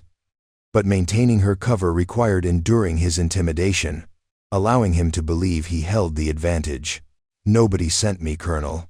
I'm here because I want to serve." Morrison's hand came to rest on the back of her chair, his knuckles brushing against her neck in a gesture that was technically innocent but carried undertones of threat. "Service requires honesty, Martinez. It requires trust. Right now, I don't trust anything about you." The physical contact was deliberate, designed to test her reactions and gauge her level of training. Most recruits would have flinched, would have shown obvious discomfort with the inappropriate proximity. Martinez remained motionless, though every combat instinct screamed at her to respond to what her body recognized as a potential threat. "I've been honest with you, sir." Morrison's fingers moved closer to her throat, ostensibly adjusting the collar of her uniform but actually testing her responses to physical intimidation. "Have you? Because I think you're lying about everything. Your background, your capabilities, your reasons for being here." His hand settled on her shoulder, the grip firm enough to communicate control without being overtly threatening. "I think you're some kind of intelligence operative. Military intelligence, maybe. Or one of the alphabet agencies conducting surveillance on my training program." The accusation was both accurate and completely wrong. She was indeed conducting surveillance, but not for the reasons Morrison suspected. His paranoia was creating exactly the kind of suspicious behavior that would justify her eventual actions against him. "Colonel, you're scaring me. I don't understand what you think I've done wrong." Morrison's grip tightened slightly, his fingers finding pressure points that would cause discomfort without leaving obvious marks. "What I think you've done wrong is lie to me. What I think you've done wrong is infiltrate my facility under false pretenses. What I think you've done wrong is threaten the security of this installation." His hand moved to her neck, ostensibly checking her pulse, but actually applying pressure to points that would restrict blood flow and create the sensation of being strangled. "Now, I'm going to ask you one more time. Who are you really, and what are you doing at my facility?" Jade felt Morrison's fingers close around her throat with enough pressure to communicate serious threat while maintaining facility, plausible deniability about his intentions. It was an interrogation technique that existed in the gray area between legitimate questioning and physical abuse, designed to break down resistance through escalating intimidation. For 26 years, she'd been preparing for this moment. For 26 years, she'd been building the skills and knowledge necessary to face her mother's killer. Morrison's hands around her throat weren't just a threat, they were the culmination of everything that had driven her since that 9-year-old girl had made a promise beside a grave at Arlington National Cemetery. What Morrison didn't know was that his decision to put his hands on her throat would be the last mistake he ever made as a free man. What he couldn't have anticipated was that Sarah Martinez wasn't just a cover identity, she was a carefully constructed trap designed to draw him into exactly this kind of criminal behavior. The recording equipment hidden in her uniform was capturing every reverend word, every threat, every instance of physical intimidation that would eventually be used to destroy his carefully protected life. His paranoia had driven him to provide exactly the evidence she needed to prove his unfitness for command and his history of abusing his authority. But first, she had to survive the next few minutes without breaking cover, without revealing the 26 years of training that had prepared her for precisely this confrontation. Morrison's fingers tightened around her throat, and Jade realized that her mother's killer was about to discover exactly what Rosa Castellano's daughter had become. Morrison's fingers closed around Martinez's throat with deliberate pressure, his grip calculated to restrict airflow without leaving obvious bruising. He'd learned this technique during interrogation training 20 years earlier, back when such methods existed in the gray areas of military doctrine, before oversight committees and human rights protocols made them officially forbidden. The pressure was precise enough to create genuine fear and discomfort, but not enough to cause permanent damage that would require medical attention.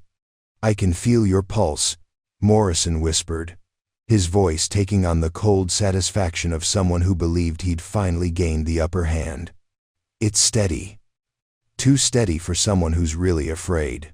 Most recruits would be panicking right now, crying, begging me to stop." Martinez remained motionless in the chair, her breathing controlled despite the pressure on her throat. Morrison had expected terror, pleading, the collapse of whatever deception she'd been maintaining. Instead, he found himself looking into eyes that showed no fear, only a calculating calm that confirmed every suspicion he'd developed about her true identity. "You're not Sarah Martinez," he continued, increasing the pressure slightly.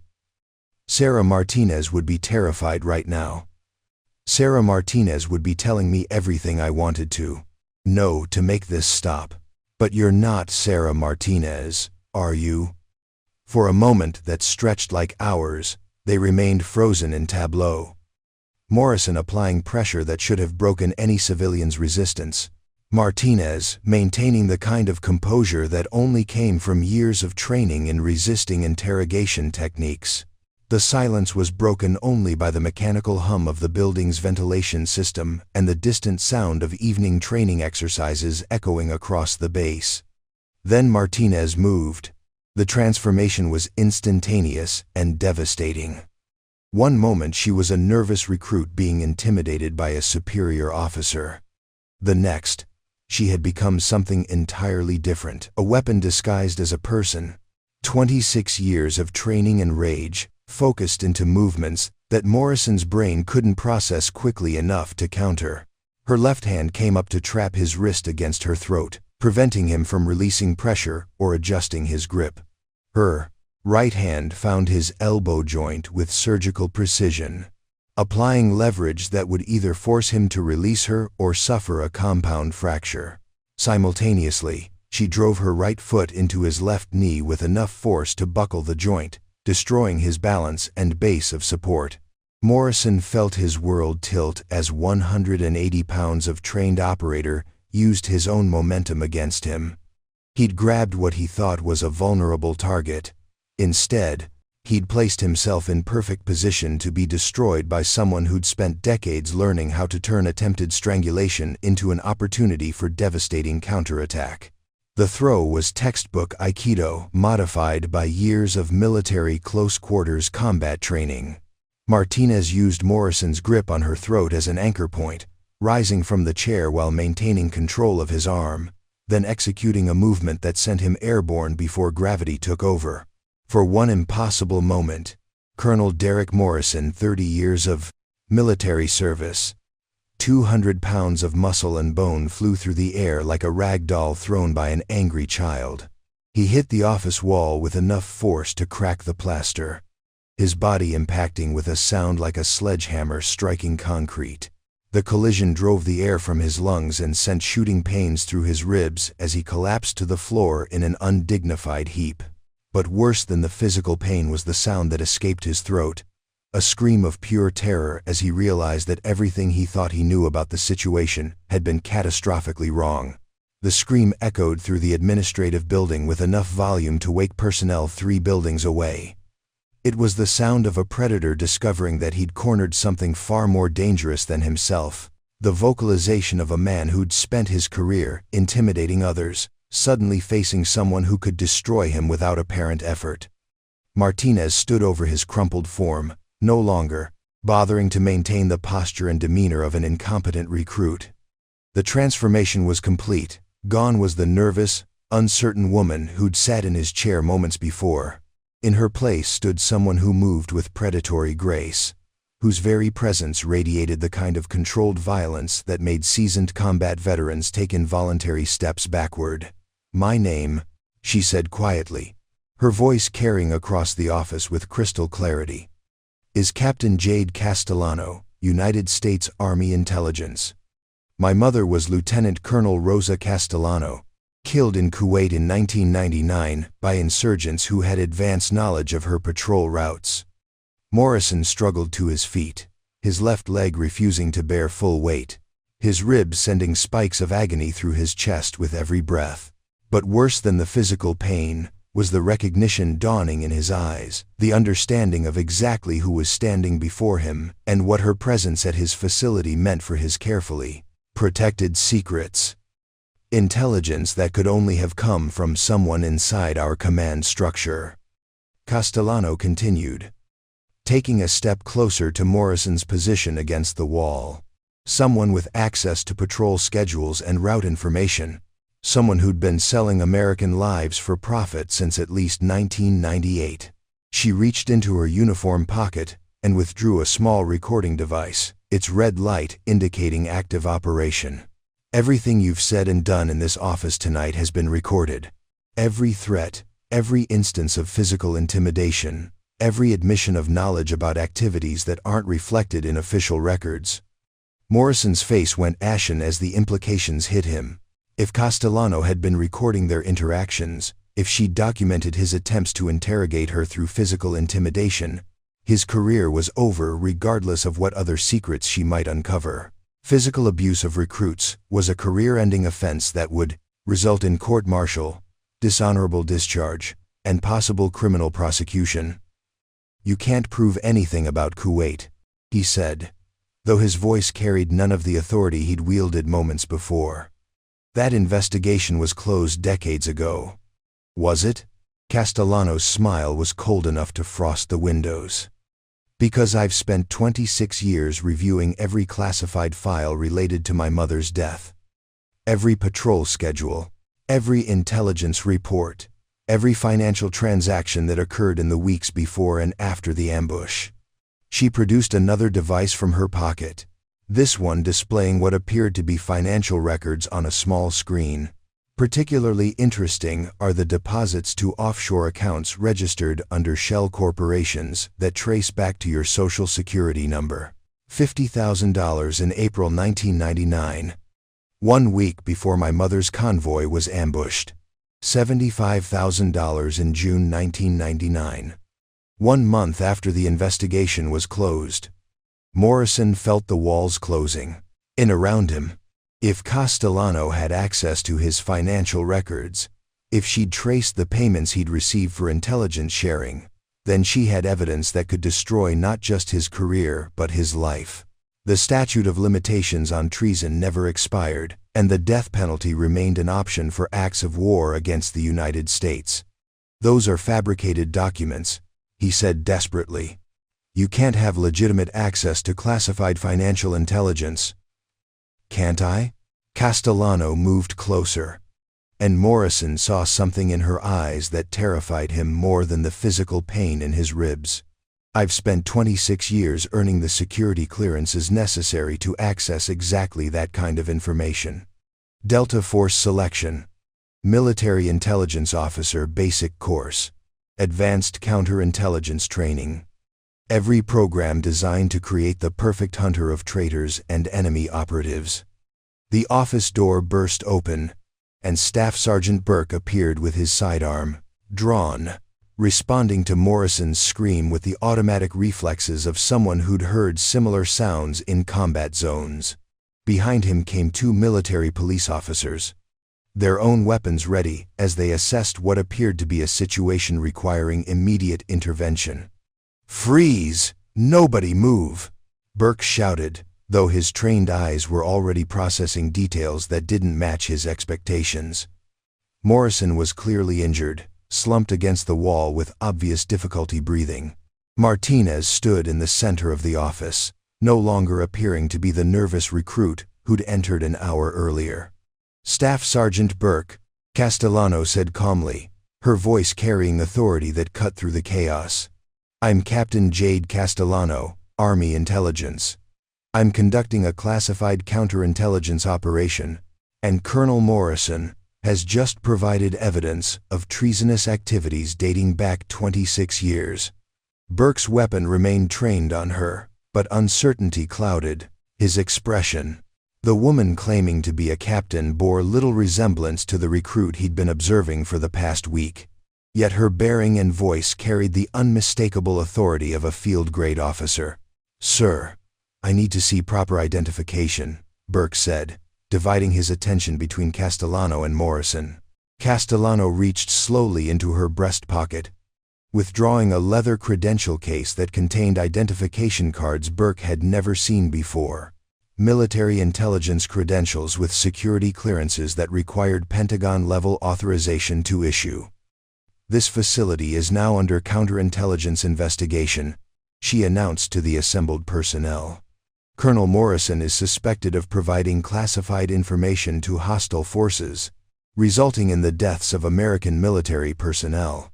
He will be taken into custody pending arrival of federal agents." Morrison tried to speak, but his damaged ribs made deep breathing impossible. The scream that had summoned Burke and the MPs had been more than just pain. It had been the sound of 26 years of carefully constructed lies collapsing around him. As Burke radioed for medical personnel and federal law enforcement, Morrison realized that his decision to grab Jade Castellano's throat had been more than just a tactical error. It had been the final mistake that would end his freedom, his career, and quite possibly his life. The hunter had become the hunted, and Rosa Castellano's daughter had finally sprung the trap she'd spent 26 years preparing. The administrative building at Fort Meridian transformed into a hub of controlled chaos as federal agents descended on the facility like a carefully orchestrated invasion. Within 2 hours of Captain Castellano's revelation, the parking lot filled with unmarked vehicles carrying investigators from the FBI, Army Criminal Investigation Division, and the Defense Intelligence Agency. The convergence represented the kind of multi-agency response reserved for cases involving national security threats and potential treason. Special Agent Patricia Reeves of the FBI's Counterintelligence Division arrived at 2,130 hours. Her credentials reflecting 15 years of hunting foreign operatives and domestic traitors. At 42, Reeves possessed the kind of methodical intelligence that had made her the Bureau's go-to investigator for complex cases involving military personnel who'd betrayed their oath of service. Her presence at Fort Meridian indicated that the allegations against Morrison had been elevated to the highest levels of government attention. "Captain Castellano," Reeves said, as she entered the conference room that had been converted into a temporary command center. "I've reviewed your preliminary report. These are serious allegations requiring serious evidence." Jade sat at the conference table wearing her dress uniform, the transformation from recruit Sarah Martinez now complete. Her ribbons told a paso story of violence and valor that commanded respect, even from veteran federal agents. Bronze Star with V device for heroism in Syria, Purple Heart from Afghanistan, Combat Infantry badge that spoke of leading Marines through Taliban-controlled territory. But it was her Intelligence and Security Command badge that caught Reeves's attention, indicating clearances that required personal approval from the Secretary of Defense. "Agent Reeves, I've been building this case for 26 years," Jade replied, her voice carrying the quiet confidence of someone who'd prepared for this moment since childhood. "The evidence is comprehensive and irrefutable." Colonel Morrison sat in a chair across the room. his hands secured behind his back with zip-tie restraints, his left leg elevated and wrapped in bandages that covered the damage from Jade's precisely applied strike. His face bore the expression of someone who'd seen his carefully constructed world collapse in the span of minutes, replaced by the stark reality of federal custody and potential life imprisonment. "Let's start with the financial evidence," Reeves said, opening a laptop computer that would record every word of the briefing. "You claim to have documentation of payments received by Colonel Morrison in exchange for classified information." Jade activated her own laptop, displaying financial records that represented months of careful investigation, using resources available only to officers with her level of security clearance. NSA financial intelligence shows wire transfers totaling $340,000 between 1998 and 2001, deposited in offshore accounts registered to shell corporations controlled by Morrison. The documents filled the laptop screen with the kind of detailed financial analysis that could only be produced by federal intelligence agencies. Bank routing numbers, account balances, transaction dates, and corporate registration records that painted a clear picture of systematic betrayal extending over multiple years. The payments correlate directly with specific intelligence compromises, Jade continued, advancing to the next series of documents. April 1999, $50,000 deposit, followed 1 week later by the ambush that killed my mother's convoy. June 2000, $75,000 deposit, followed by the failure of Operation Desert Wind that resulted in 8 Marine casualties. Reeves studied the financial records with the practiced eye of someone who'd built federal cases on exactly this kind of evidence. These are NSA intercepts of foreign intelligence communications. How did you gain access to this level of classified material? Special compartmented information clearance, granted in 2019 following my completion of advanced counterintelligence training, Jade replied. Authorization to investigate potential threats to U.S. military operations anywhere in the world. She pulled up another document, this one bearing the seal of the Defense Intelligence Agency. DIA tasked me with investigating patterns of intelligence compromises affecting Southwestern regional training facilities. Morrison's name appeared in connection with 7 separate incidents involving leaked patrol schedules, training exercises, and personnel movements. Morrison finally found his voice, though it came out as more of a croak due to his injured ribs. "Those documents are fabricated. She's created false evidence to support a personal vendetta." Jade's expression didn't change, but something cold flickered in her eyes. "Personal vendetta? That's an interesting choice of words, Colonel. Are you saying you remember my mother specifically? Remember Lieutenant Colonel Rosa Castellano, whose convoy you sold to insurgents for $50,000? I never," Morrison started, then stopped as he realized the trap Jade had laid. Denying knowledge of Rosa Castellano would contradict his earlier behavior, when he'd specifically targeted Jade because of her resemblance to her mother. Admitting knowledge would confirm that his actions had been based on intelligence he wasn't supposed to possess. "You never what?" Jade pressed. "Never sold patrol routes to hostile forces? Never received payment for intelligence that resulted in American deaths? Or never expected that Rosa Castellano's 9-year-old daughter would spend 26 years hunting you down?" Agent Reeves intervened before Morrison could respond. "Captain Castellano, I need to understand the scope of this investigation. Are we dealing with historical crimes, or is there evidence of ongoing treasonous activity?" Jade activated another program on her laptop, this one displaying real-time surveillance data that had been collected over the past week. Morrison has maintained contact with his intelligence network. These are intercepts of communications between Morrison and known foreign operatives, discussing current training schedules and personnel movements. The surveillance data was devastating phone calls, encrypted messages, and financial transactions that proved Morrison had never stopped selling American military secrets. His network had evolved, becoming more sophisticated over the decades, but the fundamental betrayal remained constant. He's been using his position as training supervisor to gather intelligence on new military capabilities, experimental tactics, and personnel with potential value as recruitment targets, Jade explained. The foreign intelligence services have been paying him to identify Americans who might be vulnerable to blackmail or coercion. Reeves absorbed the information with growing amazement. You're describing a 26-year intelligence operation that's been completely undetected by military security. Not undetected, Jade corrected. Ignored. 3 separate investigations came close to exposing Morrison's activities. Each time, the investigators were transferred, reassigned, or found their careers mysteriously derailed. Morrison used his network to protect himself, ensuring that anyone who got too close was neutralized before they could present evidence. She pulled up personnel files showing the investigators who'd targeted Morrison over the years.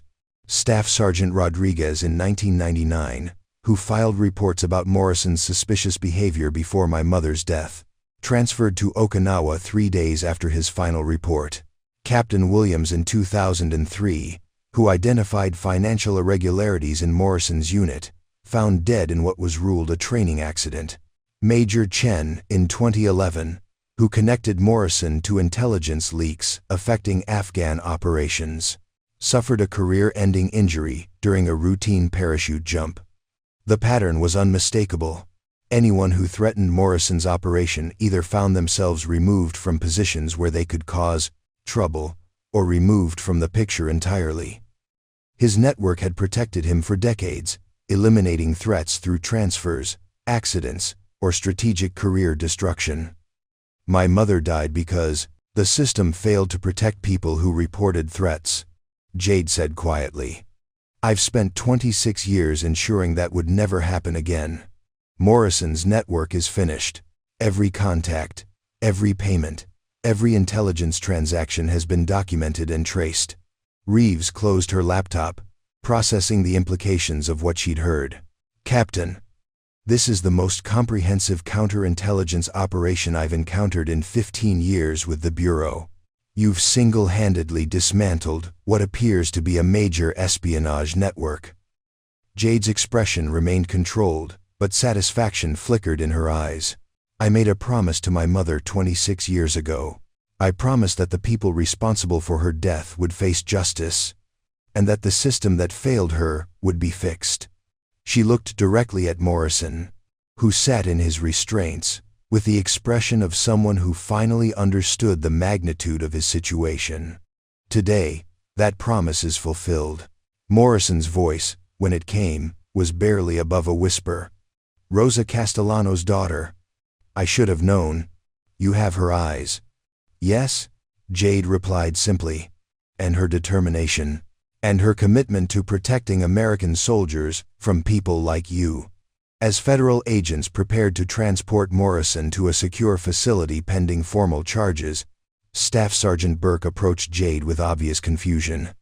Captain, I've been observing you for a week. How did we miss that you were a field-grade officer? Jade smiled for the first time since revealing her identity. Because you saw what you expected to see, Sergeant. A nervous female recruit who didn't belong. The same assumption that's gotten women killed in combat zones for decades. She gathered her equipment, preparing to leave Fort Meridian for the last time. The assumption that competence and gender are mutually exclusive. Morrison made the same mistake when he put his hands on my throat.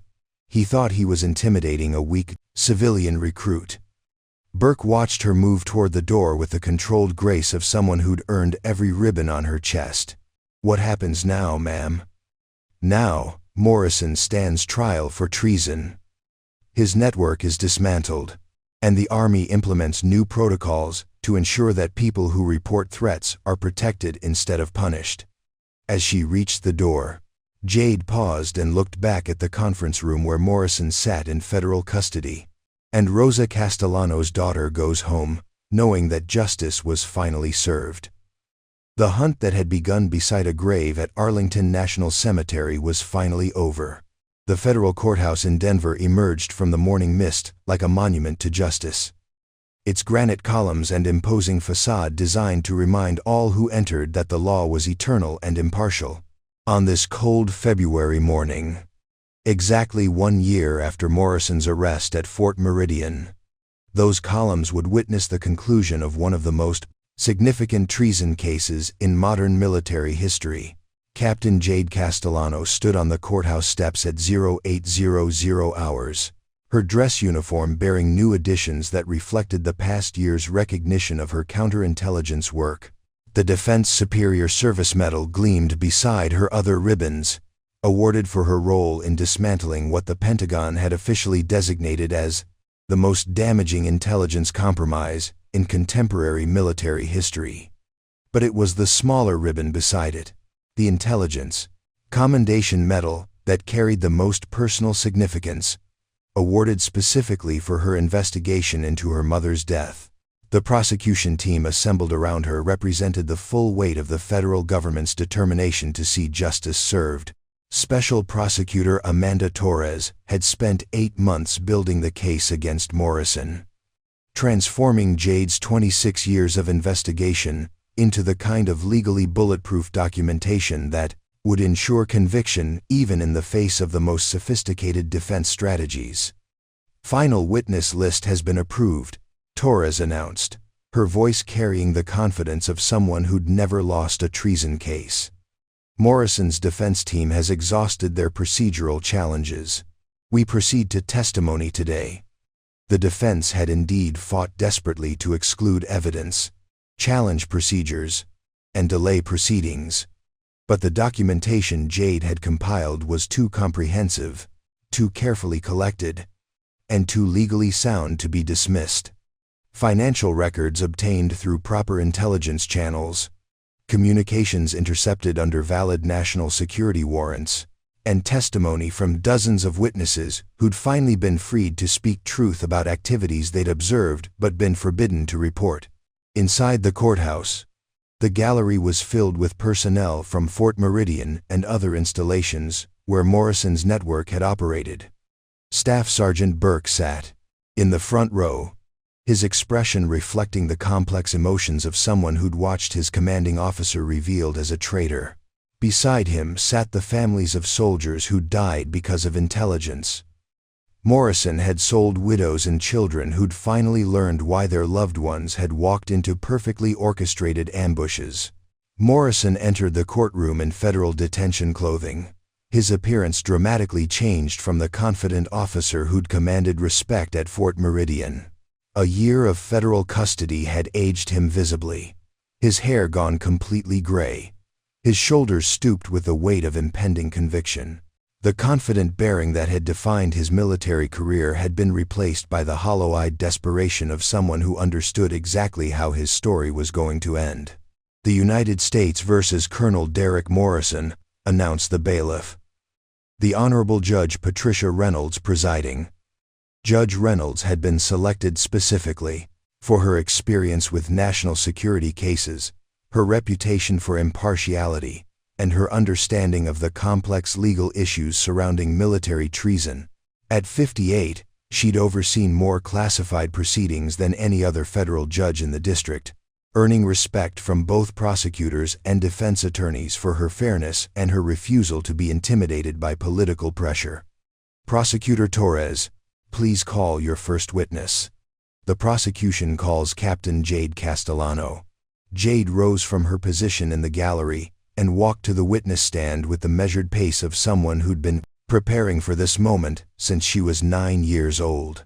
Her hand rested on the Bible as she took the oath that would allow her to finally tell the complete truth about Morrison's crimes and their impact on her family. "Captain Castellano," Torres began, "please state your relationship to Lieutenant Colonel Rosa Castellano." "Rosa Castellano was my mother," Jade replied, her voice carrying across the silent courtroom with perfect clarity. "She was killed in Kuwait in 1999 when insurgents ambushed her convoy using intelligence that could only have come from someone within our command structure." Torres advanced to an exhibit table displaying enlarged projection photographs the convoy after the ambush, the classified patrol routes that had been compromised, the financial record showing Morrison's payments. "Captain, did you conduct an investigation into your mother's death?" "I've been investigating my mother's death for 26 years, Jade answered. "Since the day I stood at her funeral and promised that the people responsible would face justice." She detailed her investigation with the precision of someone who documented every detail, every connection, every piece of evidence that linked Morrison to the intelligence network responsible for Rosa's death. Her testimony was methodical and devastating, building a case so comprehensive that even Morrison's experienced defense team could find no meaningful points of attack. "The defendant sold my mother's patrol route to insurgents for $50,000, Jade stated, looking directly at Morrison for the first time since entering the courtroom. He sold 8 other patrol routes over a 3-year period, resulting in 43 American casualties. He used his position to identify vulnerable personnel who could be recruited by foreign intelligence services. He maintained this network for 26 years, profiting from the deaths of the soldiers he'd sworn to protect."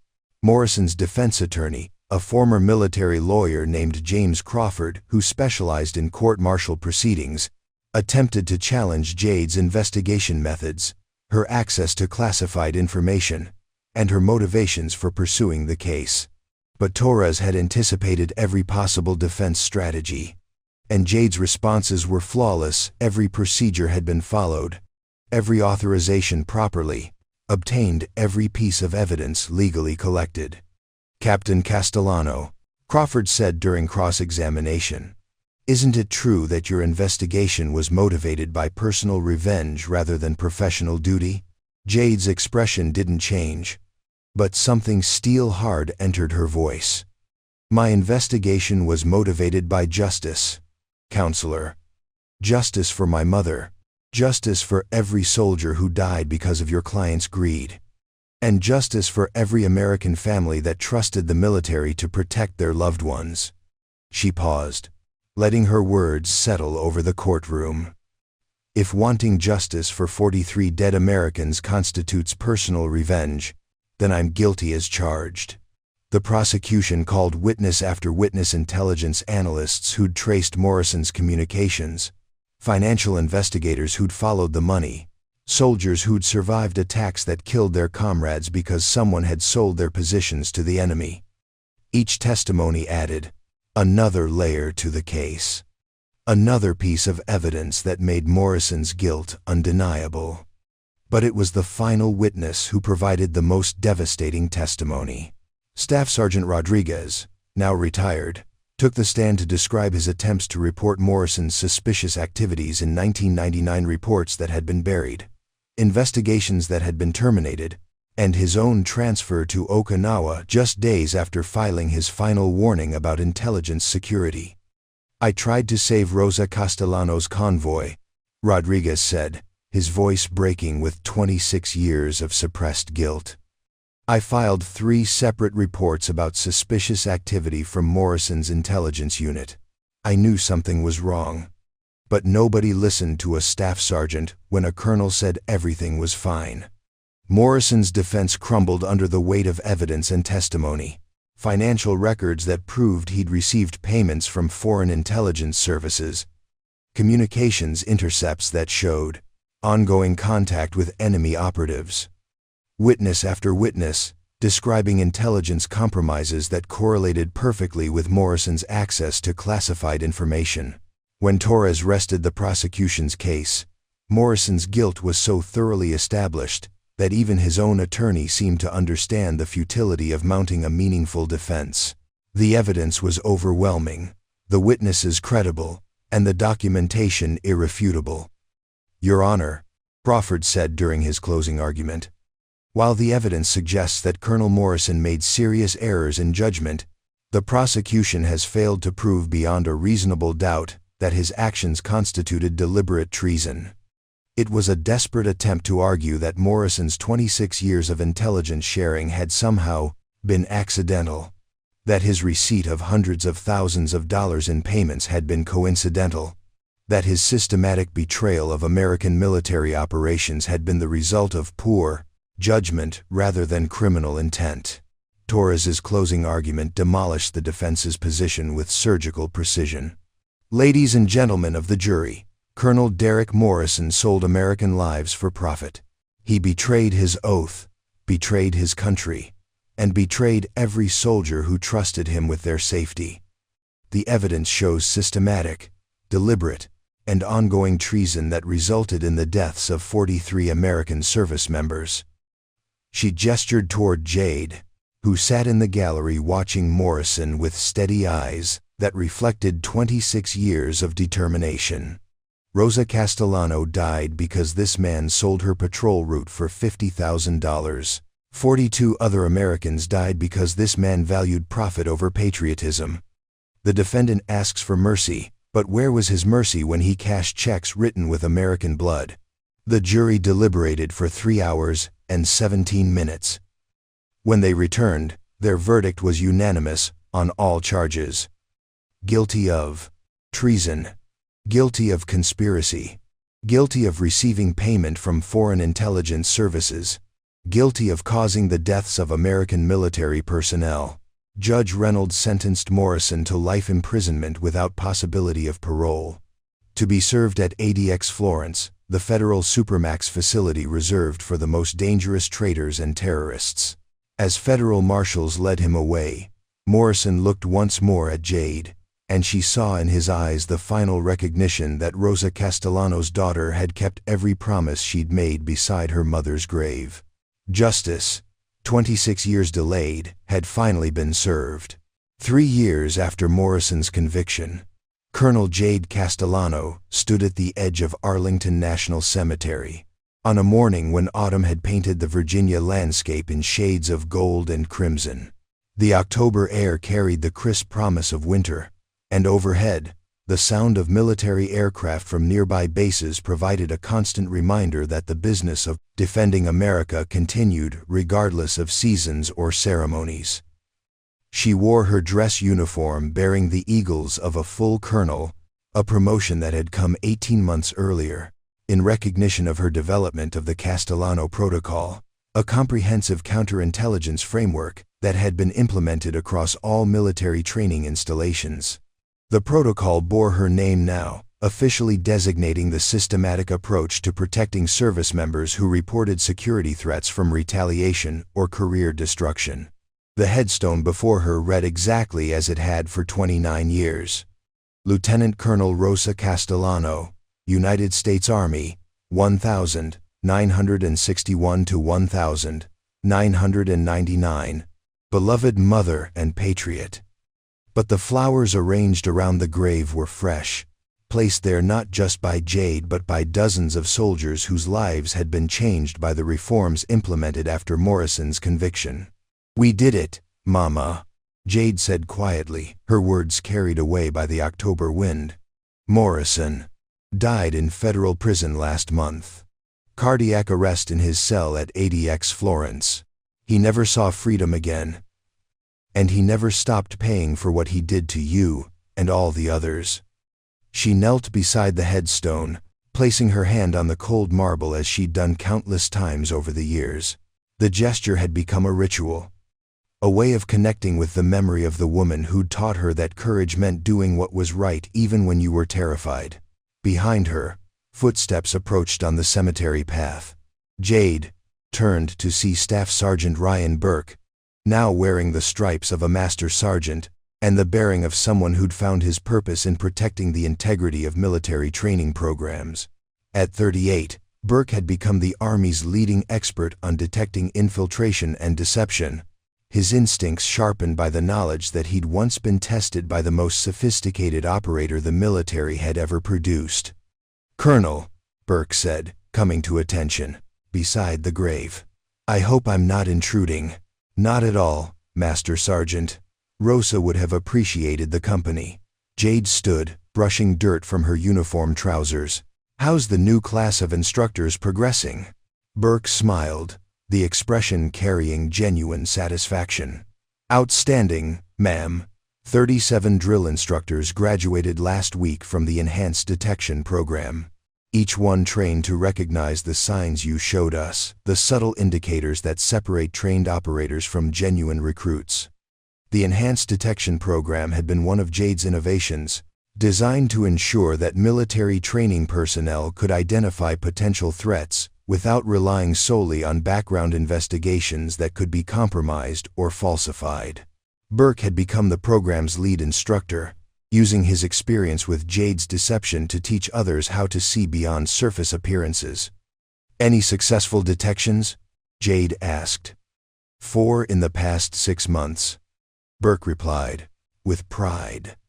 2 foreign intelligence operatives attempting to infiltrate basic training, 1 domestic extremist trying to access weapons training, and 1 journalist conducting an unauthorized investigation, all identified and neutralized before they could compromise operations.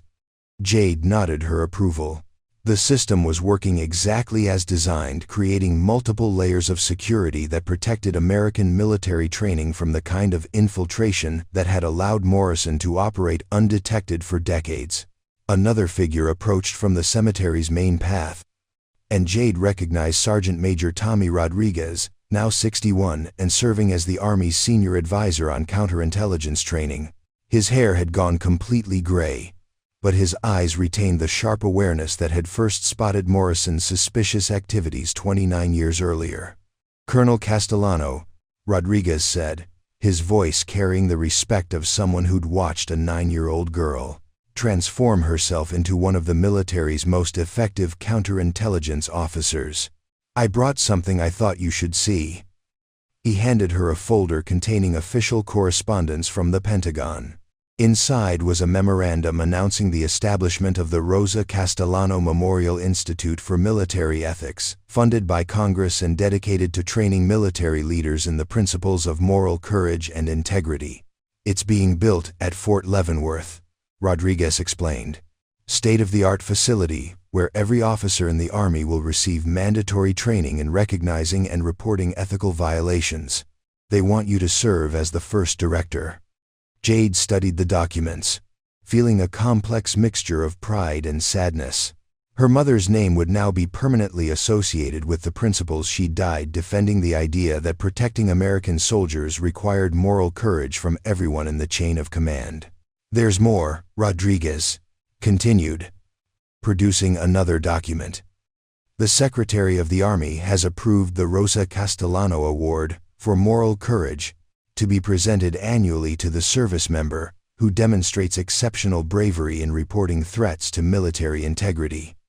The award would ensure that Rosa's legacy extended far beyond her daughter's personal quest for justice.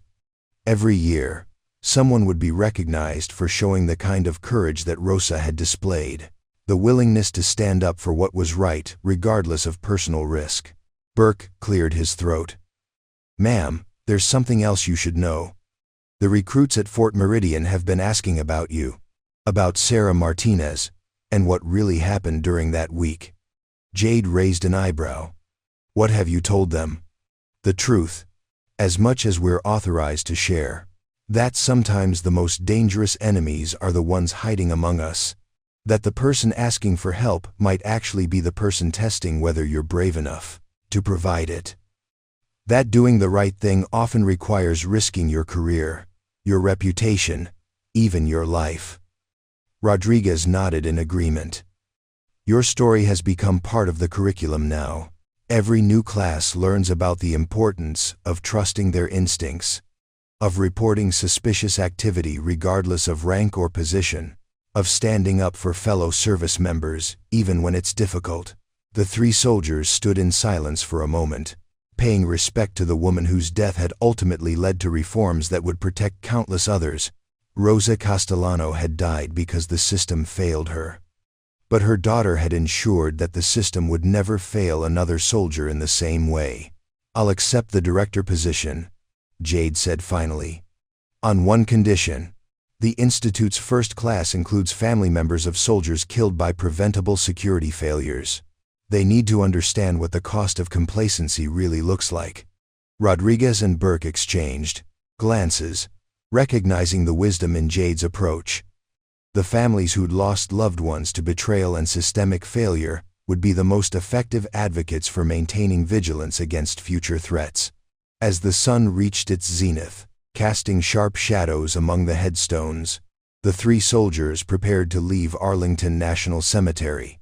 But Jade paused for one final moment beside her mother's grave, remembering the promises she'd made as a 9-year-old girl and the 29-year journey that had brought her to this point. "Rest easy, Mama," she said quietly. "Your work is finished, but your legacy will protect soldiers for generations to come." As they walked toward the parking area, Burke asked the question that had been troubling him for 3 years. "Colonel, do you think Morrison ever understood what he'd really done? The full scope of the damage he caused?" Jade considered the question carefully. "I think he understood the financial cost, the money he made, the life he built on American blood. But I don't think he ever truly comprehended the human cost. The families destroyed, the trust betrayed, the system corrupted by his greed." She paused beside Burke's vehicle, looking back toward the cemetery where Rosa Castellano lay beside thousands of other Americans who died in service to their country. That's why the Institute matters, not just to catch the next Morrison, but to ensure that anyone who might consider betraying their oath understands exactly what that betrayal costs. Rodriguez opened his car door, then stopped. "Colonel, your mother would be proud of what you've accomplished. Not just the justice you delivered, but the changes you've implemented. You've made the military safer for every soldier who follows." Jade smiled, the expression carrying peace that had been absent from her life for 29 years. "That was always the goal, Sergeant Major. Justice for the past, protection for the future." As the three vehicles left Arlington National Cemetery, heading back toward lives dedicated to protecting American military personnel from the threats that hid in shadows, Rosa Castellano's headstone stood in the afternoon sunlight. The flowers around her grave would continue to be refreshed by soldiers who'd never met her but understood what her sacrifice had made possible. The promise made by a 9-year-old girl beside her mother's grave had been fulfilled completely. Justice had been served, systems had been reformed, and Rosa Castellano's legacy would protect American soldiers for generations to come. The hunt was over, but the protection it had created would continue forever. Up next, you've got 2 more standout stories right on your screen. If this one hit the mark, you won't want to pass these up. Just click and check them out.